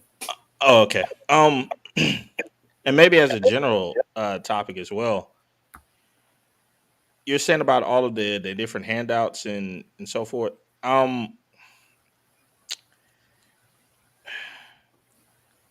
And I don't know this. I'm just asking the question. Could it be that more handouts are given to more productive groups? If they're so productive, why do they need handouts? Why would you need them at all? We're not, we have non-citizens who are getting handouts. Like I said, people who are, showing up, they're getting, it's 20 billion a year. That's what they're getting. That's costing taxpayer money.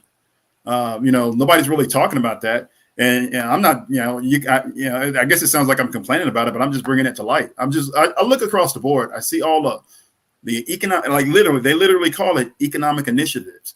And that's what Asians got, Hispanics got, all these other groups got. And everybody loves talking about, I don't know if there's any Asians in the chat, but, they love pointing to them as the model minority and the most successful. So if they're so successful, then what do they need all of this other stuff for? And then that suggests that Black people are unproductive. Do we have some unproductive people in our group? Absolutely. Do we have some criminals and bad actors? Absolutely. But I look across the board and I see that everywhere. Kevin, let me ask you this question real quick before you go back to what SKC is saying. When you keep saying agents keep getting this and getting that, only thing I know of them getting is that the Asian hate bill or whatever that they somehow managed to get done real fast. That was actually impressive how fast they got that shit done. Well, that's because they blame Black people for it. But yeah. Could it also have something to do with them having the economic ability to demand that? Yeah, that's part of it. Thus being more productive. Okay, so again, I would go to if they're so productive, then why do they need any help at all in the first place? Because if you see some people doing some crazy violent junk to you and you are the more productive group and you can go to lawmakers and say, you know what, you're hurting one of the most productive groups in your vicinity, maybe they can get it done that way. So the agreement or the so people overlook the fact that it's actually black people who are the victims of hate crimes more than anybody else at a ridiculous rate. And so the argument is because black people are unproductive, then you guys don't get any protection. Is that Okay. is that the Well, accepted? I'm just gonna coming at it from a um a more pragmatic look at it. Uh, we both go to Bernard, who has the power to fix the issues. You come at him with, well, sister, historically, we have this issue with such and such, and blah blah blah, and we have been, having these issues, racism and such. And then I come to him and I say, yeah, I get all of that, Bernard, but um, we have the funds to give you $500,000 next week. Can we get this passed today? Yeah, I would say that's actually one of the reasons that black people don't get anything done, because basically it's essentially, you throw money at politicians, they push the laws and the policies that you want. And I would say that would Right. be our issue as a group. Right. But when you have a group such as the one that you're describing that doesn't move using the family model as the basis, then they're already divided in amongst each other, and they're having all these interwars about who did what and blah blah blah. And this other group is saying, "Oh no, we just have the money. Just stop them from coming over here and attacking us." What is Bernard going to go with first? Yeah, I can see why he would do that. And so there goes the whole argument of productivity. Yeah, but I'm also seeing something as it relates to look. We could. I'm not. This is going to kind of go into a rabbit hole about, you're right, who does what and what the problem is and everything else. But I will also say that a lot of that division is actually facilitated by external forces. And when I say external forces, I'm talking about you got these again, the women are getting help that the men don't get. Okay, So if I'm a woman, yeah, I'll give you that argument. I'll give you that argument. But let's say that Bernard is an outside entity. He's not part of either of our group, right? Mm-hmm. Is it his job to care why you can't get along with in your family groups? Why should he care about that? He can't. There's no legislation that he quite, can. You said There's no legislation that he can put together that is going to make you two get along. There's legislation that's being put together to actually facilitate that division, is what I'm saying, and I think I think you guys know that. Oh, but not for any other group. Well, I'm really trying to avoid getting down in the weeds on this, but it seems like other groups are historically speaking, have decided to stay together and work together with their men. Right. Mm-hmm. So what is the specific law that is set up against black people and black people alone that is preventing them from forming intact family groups that can politically align with each other? There's really nothing stopping that except the actual people themselves. But but it's also a stretch to say that group is unproductive, and I'm not going to do anything for that group or help them out in any way while I'm throwing billions and millions and trillions at everybody else. Well, if you can't, that's not like equal issues. If you can't fix the issues within your own home, by default, you're unproductive. But I would also go ahead, Bernard. I know you got something. No, what I was about to say, we'll keep it 100. Put right there. It says when you subsidize the women only, you facilitate division. That is true, and that's something that's in the backdrop of part of the reason why the Black Manosphere is damn near here. But that's however, however, it is worth pointing out. And I know SKC would agree with me on this. And he just alluded to it, that every other group is under the same laws. They're making conscious decisions to move differently as far as men and women essentially being together and working together and have stronger family units. Stronger family units build more wealth. More wealth equals, more money and more. And as a collective group, you ultimately can move better as a collective group politically, and thus be able to show up and get things done. Sort of like how the Asians got that Asian hate bill passed so fast. But one thing, and I don't know if I necessarily want to circle all the way back to this, but I was trying to tease out what else did they get. I mean, I remember they was lobbying saying that, that how affirmative action and all that was like, shit was happening unfair because of, the test scores that they were getting. When it comes to college admission, it was like affirmative action was kind of discriminating against them. So it's going to be a doozy when affirmative action gets taken out. Actually, Glenn Laurie and McWhorter were talking about that a few days ago, and even McWhorter stated, "Yeah, I know that affirmative action is going to go. I've already pre-written my articles about it because I know that they don't have an argument anymore for it." He's saying they don't have an argument for affirmative action anymore? No. And so, yeah, I remember at one point, I forgot exactly what the stats were, but like Asian people were like 3% of the country, but they represented damn near 50% of of I think Harvard campus or something like that, until they start changing aspects of the requirements or something like Bernard, if I may. Go ahead. To SKC's point, I am married into an immigrant family.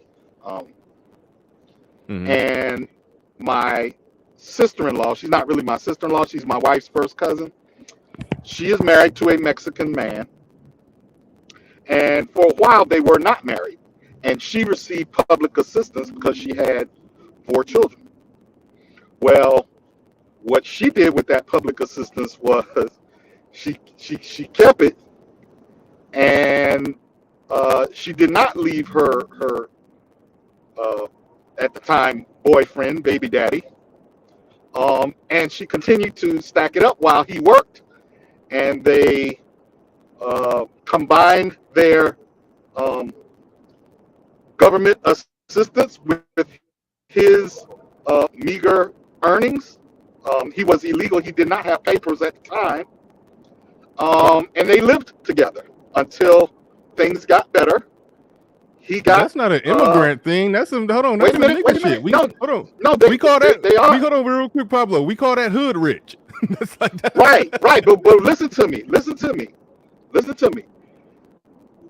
Eventually, he got residency, and which means he could work on the books, file taxes, do all of that. They bought a house. They did all of these things, and yes, they received public assistance in the process to the point where they didn't need it anymore. I say all that to say Black Americans, particularly Black American women, already receive plenty of government assistance. The problem is they don't want to share it with you. They only keep it for themselves. They got Pell Grants, they got student loans, they got food stamps, they got WIC, they receive more public assistance and public funds per capita than a whole lot of groups in this country. Yeah. So stop saying they don't. They do receive it. It's what they do with it that matters. And that's why SKC was talking about the family dynamic. What she did was she took it and poured it back into the family unit. They look like a first round draft pick with a lot of potential. Yeah, no, fair enough right there. I do know that Black people that do that, they probably don't do it as strategic, but there is a such thing as a chick being on welfare in Section 8 and the dude living in there off the record with a job or you fucking nickelback king and they or whatever, and they just hood rich with no bills and got money coming in. Like that's what, if I'm not mistaken, that's where the term hood rich came from. Brother Xavier, I want to skip you for a second because I think Marcus, I'm about to fuck up your last name. Keep it 100. Y'all know what I'm talking about. Yeah, I'm about to fuck up your last name. I think he has some pushback to SKC if I was reading his comments right in the chat room. So I do want to try to stay right on what SKC was on, or if Marcus got pushback to it. So go ahead, keep it 100. Okay, can you hear me good? First off, yeah, you good. All right, I'm kind of sick and tired of this idea that when you give things to black people or black men specifically, that is a handout as opposed to, aid or funding or these sorts of things. I want to ask everybody here, chat, people on the panel, how many black men do you know? I ain't talking about black women. I'm talking about black men. Do you know that abuse social services, welfare in the long term? How many men do you know like that? I don't know any. You don't know any. Okay, so let's start there. Okay. We can go on and on and on about how many women we know like this. Understand that the culture that we have in the black community, our situation here, we know that already. Okay, so when you look at other groups and they operate, in a patriarchal fashion, let's not praise them because they didn't deal with what we dealt with.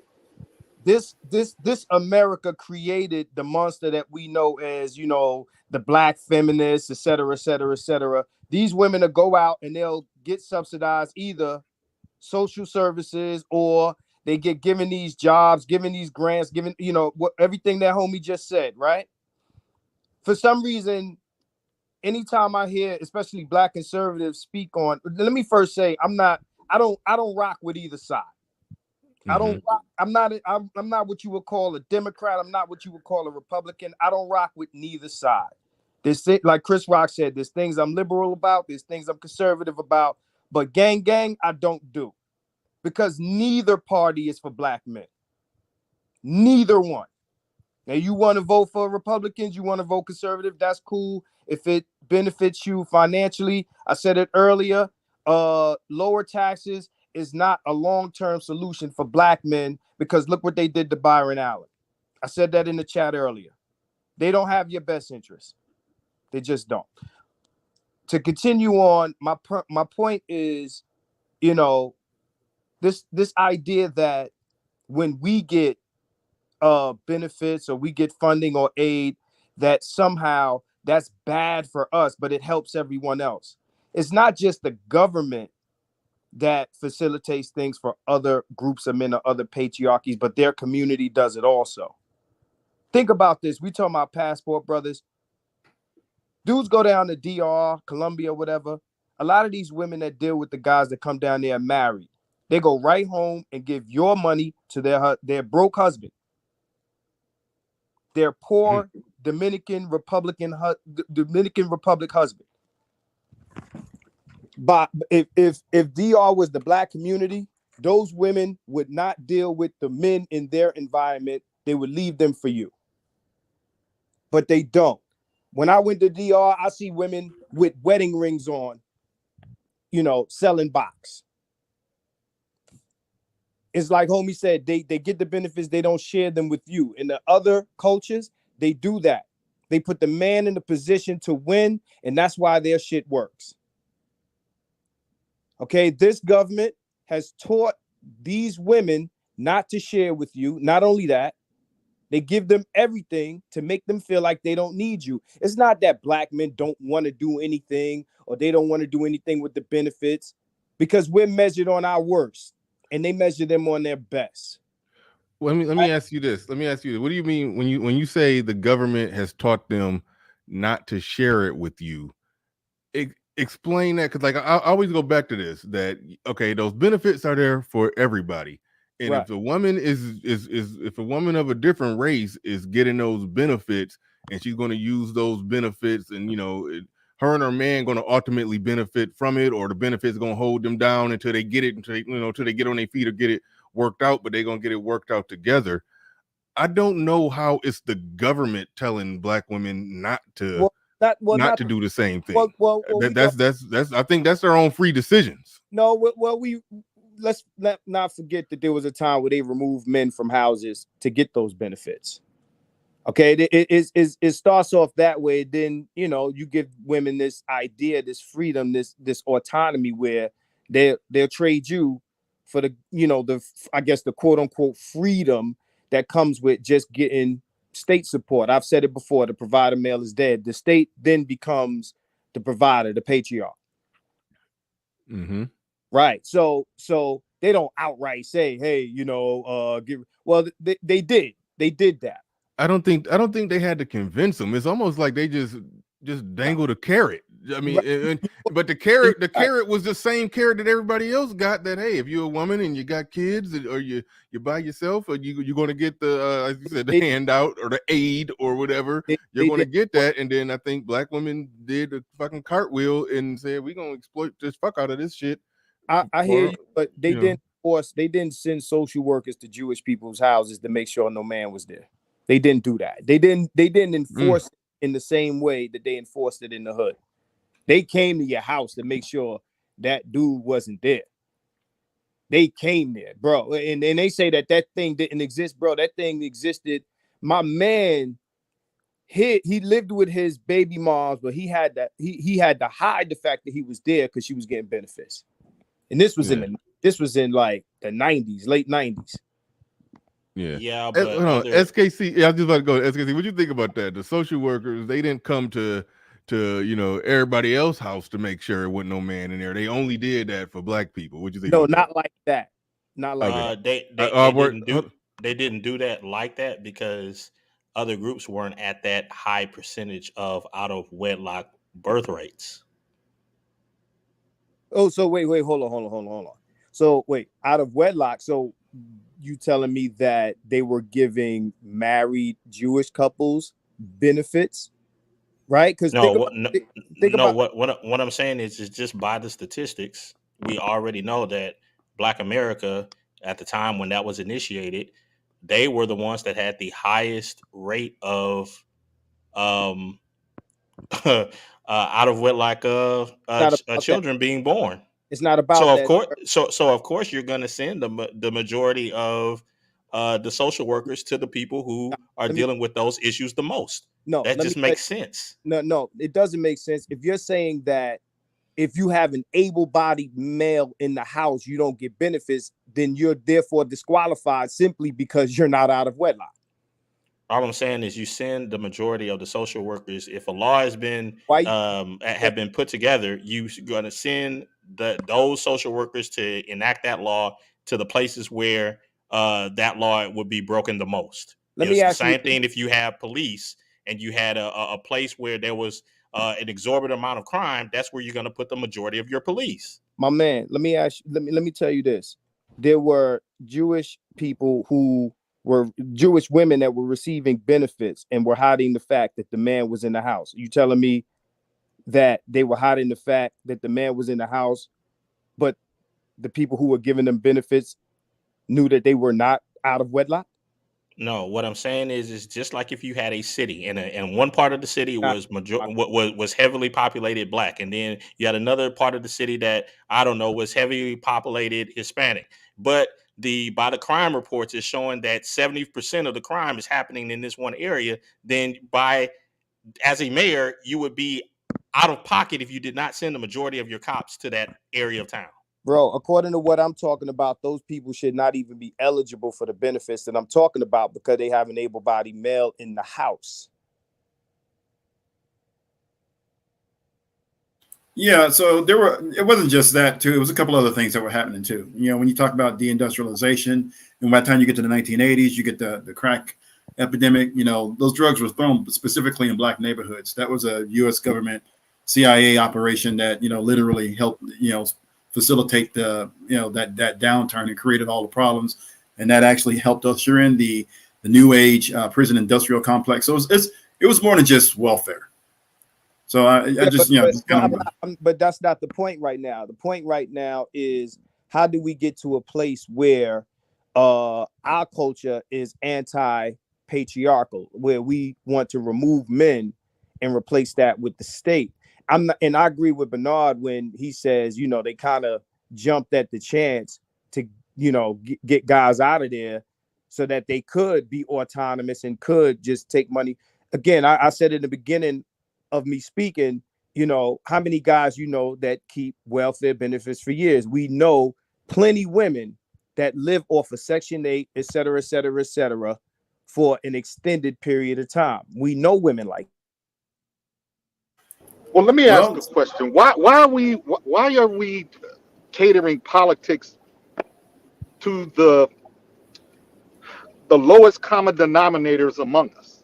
Like I heard somebody earlier in this show talk about uh, police brutality and stuff like that. The majority of us don't have run-ins with the police. Yeah, The Repeat we that majority one well, of more right us, there. Hold time, on, wait, wait, Pablo. wait, Pablo. wait, Right wait, there. wait. The We was talking majority of about. us Hold on. don't. Wait. Wait, No, no, Pablo. Pablo, you about to go down? That we were looking at Stacey Abrams' plan for black men, and that was acknowledged that that's how democratic politics do. Let's cater to the criminal element, or say we're gonna help get Pookie out of jail. That's basically how they communicate to black men in Exactly, politics. Yeah, yeah, yeah. I exactly. ain't with that. And I ain't and, with that. and I want to talk about some people on Section 8. Most of us are working for a living and paying our dues. When are they going to cater uh, some of their political talking points and some of their policy I agree. initiatives to men that actually do shit out here? I agree. I Well, agree. well, well. I want There to ask seems to you. be an effort not to do I that, want to though. hold on real quick, real quick. Gotta ask you this, Marcus, because like when you look at it from the perspective that you're taking. Well, even though you did say you agree with me that they kind of jumped at the gun to be able to not have to deal with the men, but I damn it, just listening to if I heard you talk for the first time today. This is my first time hearing you talk. I would think you'd be somebody who I guess had more sympathy for black women in the position they in or the decisions Oh, that they made or oh, and oh, all of that because it's like you're basically yeah, it's yeah. to some degree it sounds like you're saying it ain't their fault that the No, no, government. no, no, no, no. I'm saying that they took the what is it, the 40 pieces of silver or 50 pieces of silver, whatever you want to say Judas took. At the no, there's no sympathy here, brother. Yeah, I know. I watch your channel. I know you don't have sympathy, but if you're saying that that it was a plan, an evil plan that they to break up the family, and they did it on purpose, and they didn't investigate whether or not it was a man living in the house here, but they Yeah, specifically wanted to do that, and they programmed the women to think that. I mean, that doesn't absolve the women. all Like right, end of the day, that just makes them co-conspirators. That's all it okay, does. gotcha. Yeah, it doesn't absolve the women. At the end of the day, it's like, okay, if we running a racketeering organization and the feds come to you and make you a deal and you take it, well, yeah, they did entice you, but at the same time, you agreed. You signed the contract. You know what I'm saying? So it doesn't absolve women at all.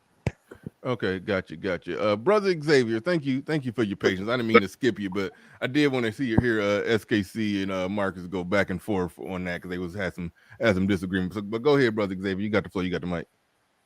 Peace, brother Bernard. Everybody else up here. I see my brother Supreme up here. I'm with brother Pablo on this one because when you think about politically who they kind of speak to, right? They kind of speak to the quote unquote underclass. They talk about, like you said, getting people out of jail, and they talk about the baby mamas and all this kind of stuff. Because see, what they do is they kind of those black men, they lump in with everybody else. They lump the underclass of black men right there with the single mothers and everybody else. So they think that when they speak politically to women, they're also speaking politically with them too, right? They're speaking to them too. You will never hear them speak about the black business owner or the black man entrepreneur or the owner, a black man who owns a company or a media outlet or any of that. They will never speak of that because those particular people, they know they don't really speak to their interests politically, especially when they're talking about increasing programs and increasing more government assistance and increasing all this other kind of stuff, because those type of brothers don't need that kind of stuff. If you own a business, you don't give a shit about Section 8 or welfare or you don't care. You're more concerned with what? Tax breaks, things you can write off. You're more concerned with those things. So they don't have to speak to you when it comes to that kind of stuff.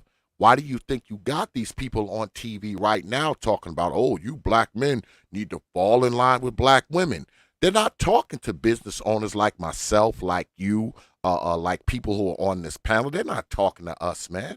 They're not, because when they're speaking, they're not really speaking to people who they know gonna be okay anyway, right? That's why they're saying what they're saying. They want those brothers who are already self-proficient, who already have their stuff together, who already own homes and businesses. They want them to come back to the quote-unquote plantation, because they realize those people they've already left, because the quote-unquote underclass, they're already on the boat. They already vote with black women. They already vote the same way they do. So it's not like they need to pull them back in. They're already there. So what they're trying to do is bring in the people who they know who have jumped ship, because, see, we don't really care about these quote-unquote social programs. We don't really care about all this other kind of stuff. I mean, because it doesn't really concern us that much. It just doesn't. Well, can I add to that? I agree. Man, you spoke for me on that, Brother X. I agree with everything he said 100%. I'll say this, right? Most of the guys, when they talk about prison reform, this, that, and the third, a lot of these guys can't vote. To be honest, when Democrats talk about prison reform, this and that, I actually think that's an appeal to the women, because the women are fighting for those things for a certain demographic of black men. The black men who largely dealing with those issues are felons. They can't vote anyway, if you think about it. So, when they're talking about, again, I'm not in disagreement with nothing that man said. Nothing, not even a smidgen of it. Understand that I just want to tell him, or let it be said that, all of those things that they push to that section of men, and I'm talking about the liberals, that's really a cry to black women, because black women support that cohort. Chris in the building said the U.S. Pays billions of dollars to the state of Israel every year. Ukraine is where so-called Jewish people are actually from.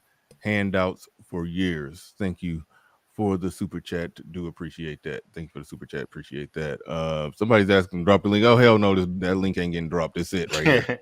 But it doesn't what Keep It 100 stated, doesn't that feed right back into what Pablo was saying so far as why do people give all of this attention to the lowest common denominator?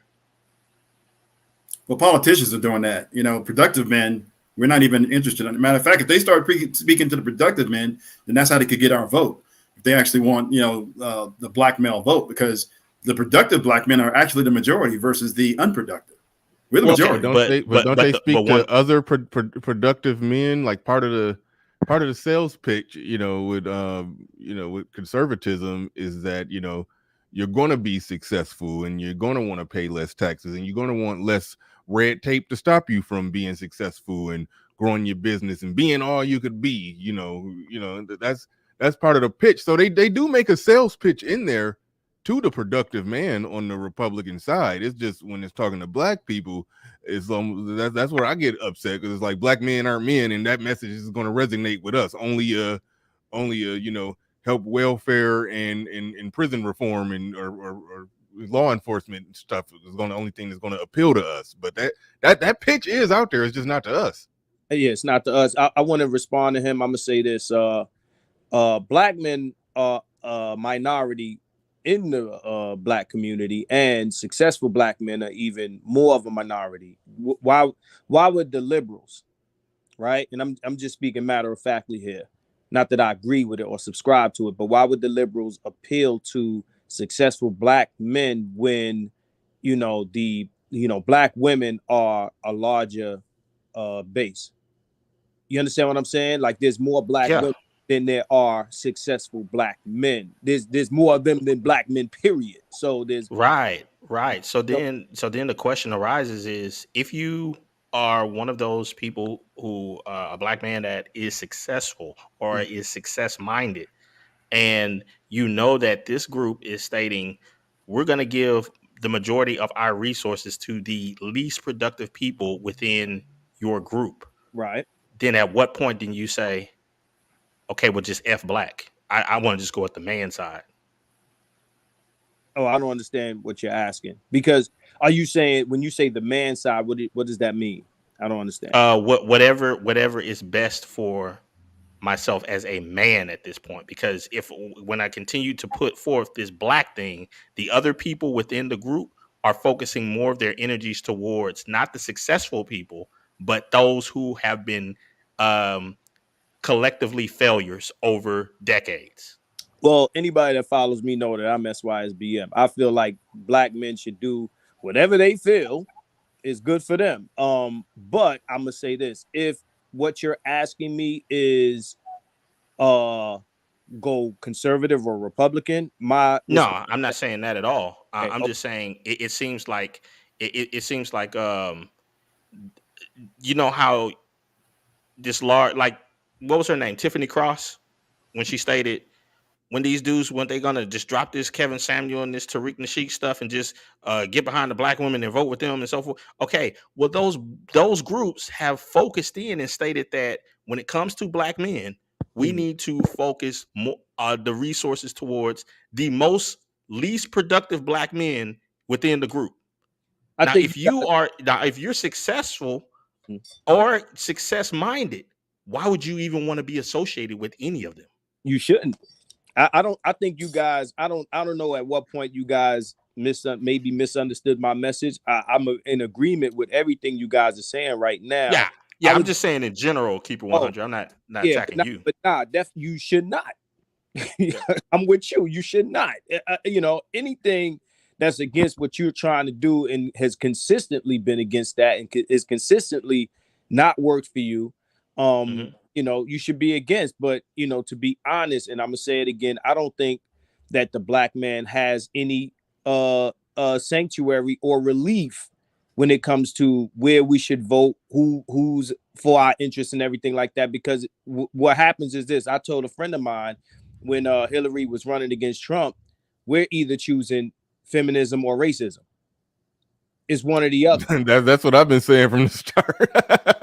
I didn't look at it like we choosing racism, but I'm like, if we vote Republican, we voting with some real racist people. If we vote Democrat, we voting with some purple-haired feminists and baby mamas and shit. So yeah. Okay, explain that to me, Bernard, and keep it 100. Like, okay, so that was a very easy breakdown that you guys put forth.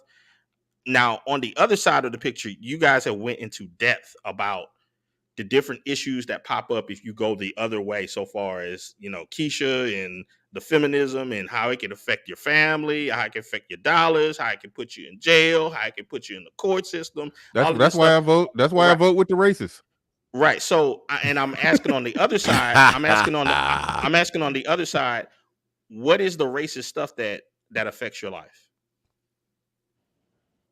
To me, I'll answer first. I say very minimal to none. As far as me personally, what affects me, no, I'm good in that regard. So it affects you, brother Bernard. You just don't know it. You just don't realize. Keep it 100. I mean, what is this racist stuff that's on the other side that will negatively affect your life? Okay, so in 2022. All right. So in the same way that the progressive feminist people, they push these social ideas and stuff like that affect you. Remember, before Obama, there was no such thing as a Tea Party. There was none of this stuff that came about. Let's not forget when Trump walked into the White House, he came in there with Breitbart and all this other shit. I mean, I think people got very short memories of the Trump, I get all that so far as the symbolic stuff. What I'm saying is tone it down. What is the stuff that affects your life? So, in other words, the same way that again, you have to deal with feminism in your face. You got to deal with these these race, in social everyday interactions. You have to deal with people that have these hyped up ideas, racially, right? Okay, how does that affect you? How does it affect I think, me? hold on, wait, let me ask. I think that a better question is, how does it affect black men? Because Yeah. somebody who's successful, like keep it 100, he could probably legitimately say it don't affect me because I move how I move. I'm successful. I make my money. They can't do shit to me. So I guess a better question is, how does it affect black men? Well, Right. then So, that makes the argument moot then, because on I one think end it was easy to say, okay, on this side you're dealing with this, and then on this side you're dealing with racism. And I'm like, okay, so if you're a successful black man, how is racism affecting you? Wait, hold on. If you're a successful black man, a lot of that other shit that a is real not going question. to affect you as much either. So that's why the question should be, how does it affect black men, and not So how does it affect so you? Hold on, real quick. Whenever you say how does it affect you or how does it affect me, that could be a cop out from a bigger issue from a more sociological perspective. Because I can get out of any argument if I ask how it would affect me, because don't nothing affect me. I'm good. So how does it affect black men is the right way to go. Right, but the only reason that I state that is because if we're stating on the other side that they are giving more impetus towards the least productive people, and that's why we're not going in that direction. Why would we get mad at the other side for not giving for not giving a damn for the least productive people either? Yeah, We wouldn't care. what you're describing, go back to Marcus, but what you're describing is the crux of why I started just walking away from the Democratic Party. So I'm with you on that. But go ahead, keep 100. So let me ask you. So you think that racism only affects black men in the financial sense? No, I'm just asking you, because you put forth the argument of, if you go this way, you're dealing with feminism, Right. the black woman, God, king, and all this other stuff, and Right. then on thisism, you're dealing with racism. And I'm just asking, how? What are those specific ways and how that racism affects you? In the same everyday sense that you're dealing with black women and their bullshit. Understand? Look, I don't know where you live, bro. I don't know if you live. I don't live in the hood. Neither do I. Okay. You're asking me because he said, well, how does it affect you? Okay, I've been places where people come up to me and like, what are you doing here? Are you lost? Right? I'm dealing with the everyday hyped up, the white people who feel like because there's this guy that's saying this and that, then they can carry out their shit in an openly brazen fashion. Just like women, black women, white women, whatever feminist women, they can say whatever their alphabet bullshit, their transformer bullshit. All of these agendas come out in everyday fashion. Again, if you don't deal with this shit, lucky you. But you asked me. So I'm telling you, not only do I see it, and we see it, like to pretend that,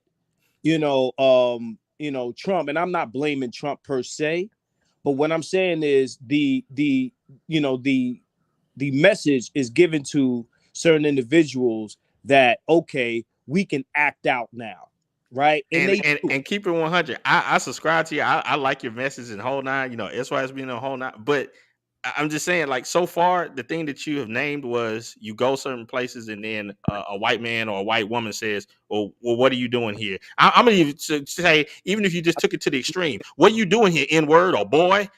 Okay. Is that the max of it? No, absolutely not. You guys talk as if you don't watch the news. all I'm saying is, at the end of the day, these are things that's happened. If I was to sit here, we'd be here all day. Are you saying that we haven't seen an uptick in racial issues and racial violence since Like Obama? what? Like what? Since Obama? Come on, man, you're being facetious now, are you? No, I'm really asking. And what I want people to understand is, because people have this idea that if you're saying this against Republicans, it means you're a liberal or a Democrat or vice versa. And I heard somebody say in the chat, or I'm a leftist or a liberal in a I don't take both sides body. Understand, I criticize both sides. I don't fuck with both sides because both sides ain't shit. You're choosing one plantation for the other. You're choosing Calvin Candy versus Big Daddy, and that's a Django reference. You know, you Yeah. got a Big Daddy. You can stand on the porch and drink lemonade, and he smile at you. Everything's cool. That's liberal. And I then get it. I get it, you bro. had And it's Dingo a on the it, candy plantation, and I think that you know, to say that Republicans, and I'm talking about white conservative Republicans, the idea that they're not racist. At one point, black conservatives had to question their affiliation to Trump at one point when he was talking his shit. okay. I If mean, you I get if, it. if I people get the arguments if so black men far, in but America are under the impression that people who vote conservative Republican, if y'all are under the impression that they love you, hey, or no, more power. I don't think anybody has made the argument of anyone loving anyone. I don't think that that's been the argument. But I mean, overall, it just seems like the best argument was, hey, somebody says, what are you doing here? I mean, outside of Yeah, that, I mean, it's like, I think what's it's the minor. I think you're trying to make my whole argument like that. Again, what I'm saying is, you ask me what I'm going through. If I well, were to sit here, no, hold even if on. we were even If if we I were were to to, say overall, like black men, like Bernard was stating, we can go on one end, we can say, okay, these dudes are getting ran through, child support. The black women are taking these benefits and screwing over this and that and such and forth. Families are jacked up because you have these uncooperative groups that want to put themselves over the men, even the girls over the boys. Education wise, they are in control of judgeships, I get all that. education boards, and all of these things. And now when you go over to the other side, the I didn't best make all argument that those I heard. arguments that you said. I didn't. All those arguments weren't mine. You No, put but me in front of that. all those arguments are valid. What I want to, I'm gonna jump in right here, bro. But on What the you're other at? side, it just seems like, oh, you went somewhere and then So, somebody said, nah, hey, but boy, basically, what are you doing here? okay, but nah, that's the example I use for me. But to say that, like earlier, I mentioned Byron Allen. To say that,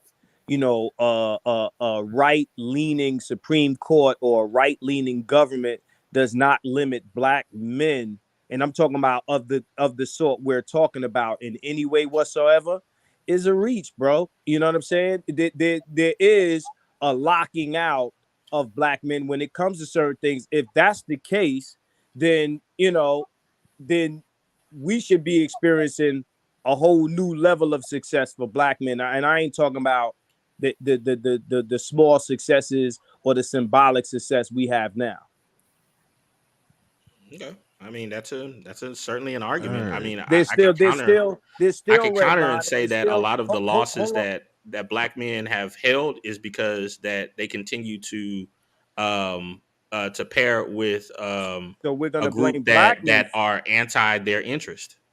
So no, I ain't talking about Democrats no more, bro. That's Now, a I'm not side talking argument. about the Democrats either. I'm talking about the women in general. Oh, okay, we ain't Their talking about them political either. interests are different from yours. I understand that, but again, that's not what we're discussing right now. Right now, we're discussing how does conservatism or the Republican Party benefit black men. They don't speak directly to us either. All right, they don't. Should they? And yeah, if the Democrats should, absolutely they should. If they want our vote, anybody that wants your vote should speak directly to you. Are you serious? No, Come on, man. I'm saying neither side is speaking to your interest. Okay, and that's my point. But if we're gonna say, well, don't vote Democrat because they don't directly speak to our interests, the same should apply to Republicans. Is also what Ice Cube said. Anybody that's offering us anything for our vote should be considered. That's where I sit. But Well, my neither side is doing counter argument to you, and I'm not either one, but my counter argument to it. you 100 is this: Right. it's like someone saying, you know what, on the plantation, you ain't gonna get nothing. They gonna beat your behind, and you will be a slave. And then on the other side, they say, well, it's a farm here. You're gonna have to work for everything that you get. You ain't gonna get nothing for free. And for a person to say, well, they're the same thing, huh? Yeah, but you're All making right. it is hold on. You're making it as if conservatism or the Republican Party makes access to everything equal, and that's not true either. All right, let's push pause on it right there. I was about to end the damn show. Sir Tice asked for the link, and he ain't come up. I was making an exception for Sir Tice, and then Mr. Fantastic came up. I ain't spoke to Mr. Fantastic in a minute, so I definitely Is that the real had to. 824 here? Yes, that's the real him. That's the real him. I checked. I double checked. That's actually him. So we're gonna pass it to Fantastic in a little bit. But Sir Tyson in the building with $20 super chat. He says, "Hold up, so-called libs tend to be the most racist examples you ask. Critical race theory, telling your kid, well, because you're black, you can't learn this, so we won't waste time to teach you." I know I'm not for critical race theory, but I didn't know they put it like that. He said, I could go on. They're 10 times more patronized. They are 10 times more patronized, and definitely agree with that. And it was one more super chat. JC the Conqueror in the building, another $20 super chat. He said, if Trump is racist, then what the fuck is Biden, bro? You sound like a real liberal. Keep it 100. Ain't no liberal. Let that one ride. Keep it 100. Let that one ride. Yeah, we know you ain't no liberal. We watch your channel. I defended Biden here. Where did I do I that? know. That's why I said no. Okay, I got your back on that one. We can keep it moving like that. He ain't no liberal, and he don't defend Biden. But let's keep it moving. JC the Conqueror also says there. He says no, there hasn't been an uptake. The media know black people are pawns. All right. Thank you for the super chat. Appreciate that. We're gonna go ahead and go to Fantastic. I am about to wrap this shit up, but I do want to hear. We ain't heard from Fantastic in a minute, so welcome back. Go ahead. Hey, appreciate it, Bernard, man. I'll just make it quick, man. Listen, shout out to everybody, and I'll just say this. I don't know who the brother is, but our mindset has to shift politically, and as we can see what happened from this being a national news platform, mentioning to YouTube and just underground individuals, is just showing just the impact of what black men have been doing. I think they say since 2012, right? The impact that it's having. This whole thing about, well, what is they gonna do for us, and asking, that's the wrong approach. Every other demographic doesn't ask, they demand. Okay. And we're losing traction by going back to the female way of giving things. That's what black women are doing. Black women are, hey, we want this, we want child support, we want give us. Black men period don't operate that way. From position of power, you say you're going to give me this, okay? Not asking it or whatever. Like, hey, if you want this from me, this is what you get. Black women just get it flat across the board because it helps keep prison pipeline, as you guys say, school to prison pipeline. These underserving people that's gonna do nothing but work for McDonald's for 40, 50 years of their lives, no skilled labor, none of this stuff, and just sucking off the government teat, and people that you're gonna forever have running stuff for the government that you don't have to pay anything back for. Again, when you say this and you keep trying to, again, I don't know why we're still talking about Donald Trump this, Donald Trump that, or whatever. When Donald Trump came to the table and he told black people, hey, I'm going to offer this, and this. Actual black people thing, that the same stuff that Stacey Abrams was trying to do, and you don't see her anything exclusive for black men. It says adults, it says business owners, it says something that everybody can take. My bad, go ahead. No, I was just saying, yeah, minorities. That's basically minorities. It's nothing exclusive for black men. Okay, we had the 2-time first black president that they told us. All right, and what did he say? I cannot do anything exclusively for black men. When he literally helped leapfrog the LGBT community over us. We have to get out of this mindset of where, oh well, they ain't doing this, they ain't doing that. Well, hey, Ice Cube gave you the blueprint. Also, go to the table and what are you offering? Okay, this is what we want. Can you match it or can you beat it? We're not accepting anything less, and we're going to move like that. That's political power. Shout out to Dr. Claude Anderson. He's been talking about powernomics for I don't know how long.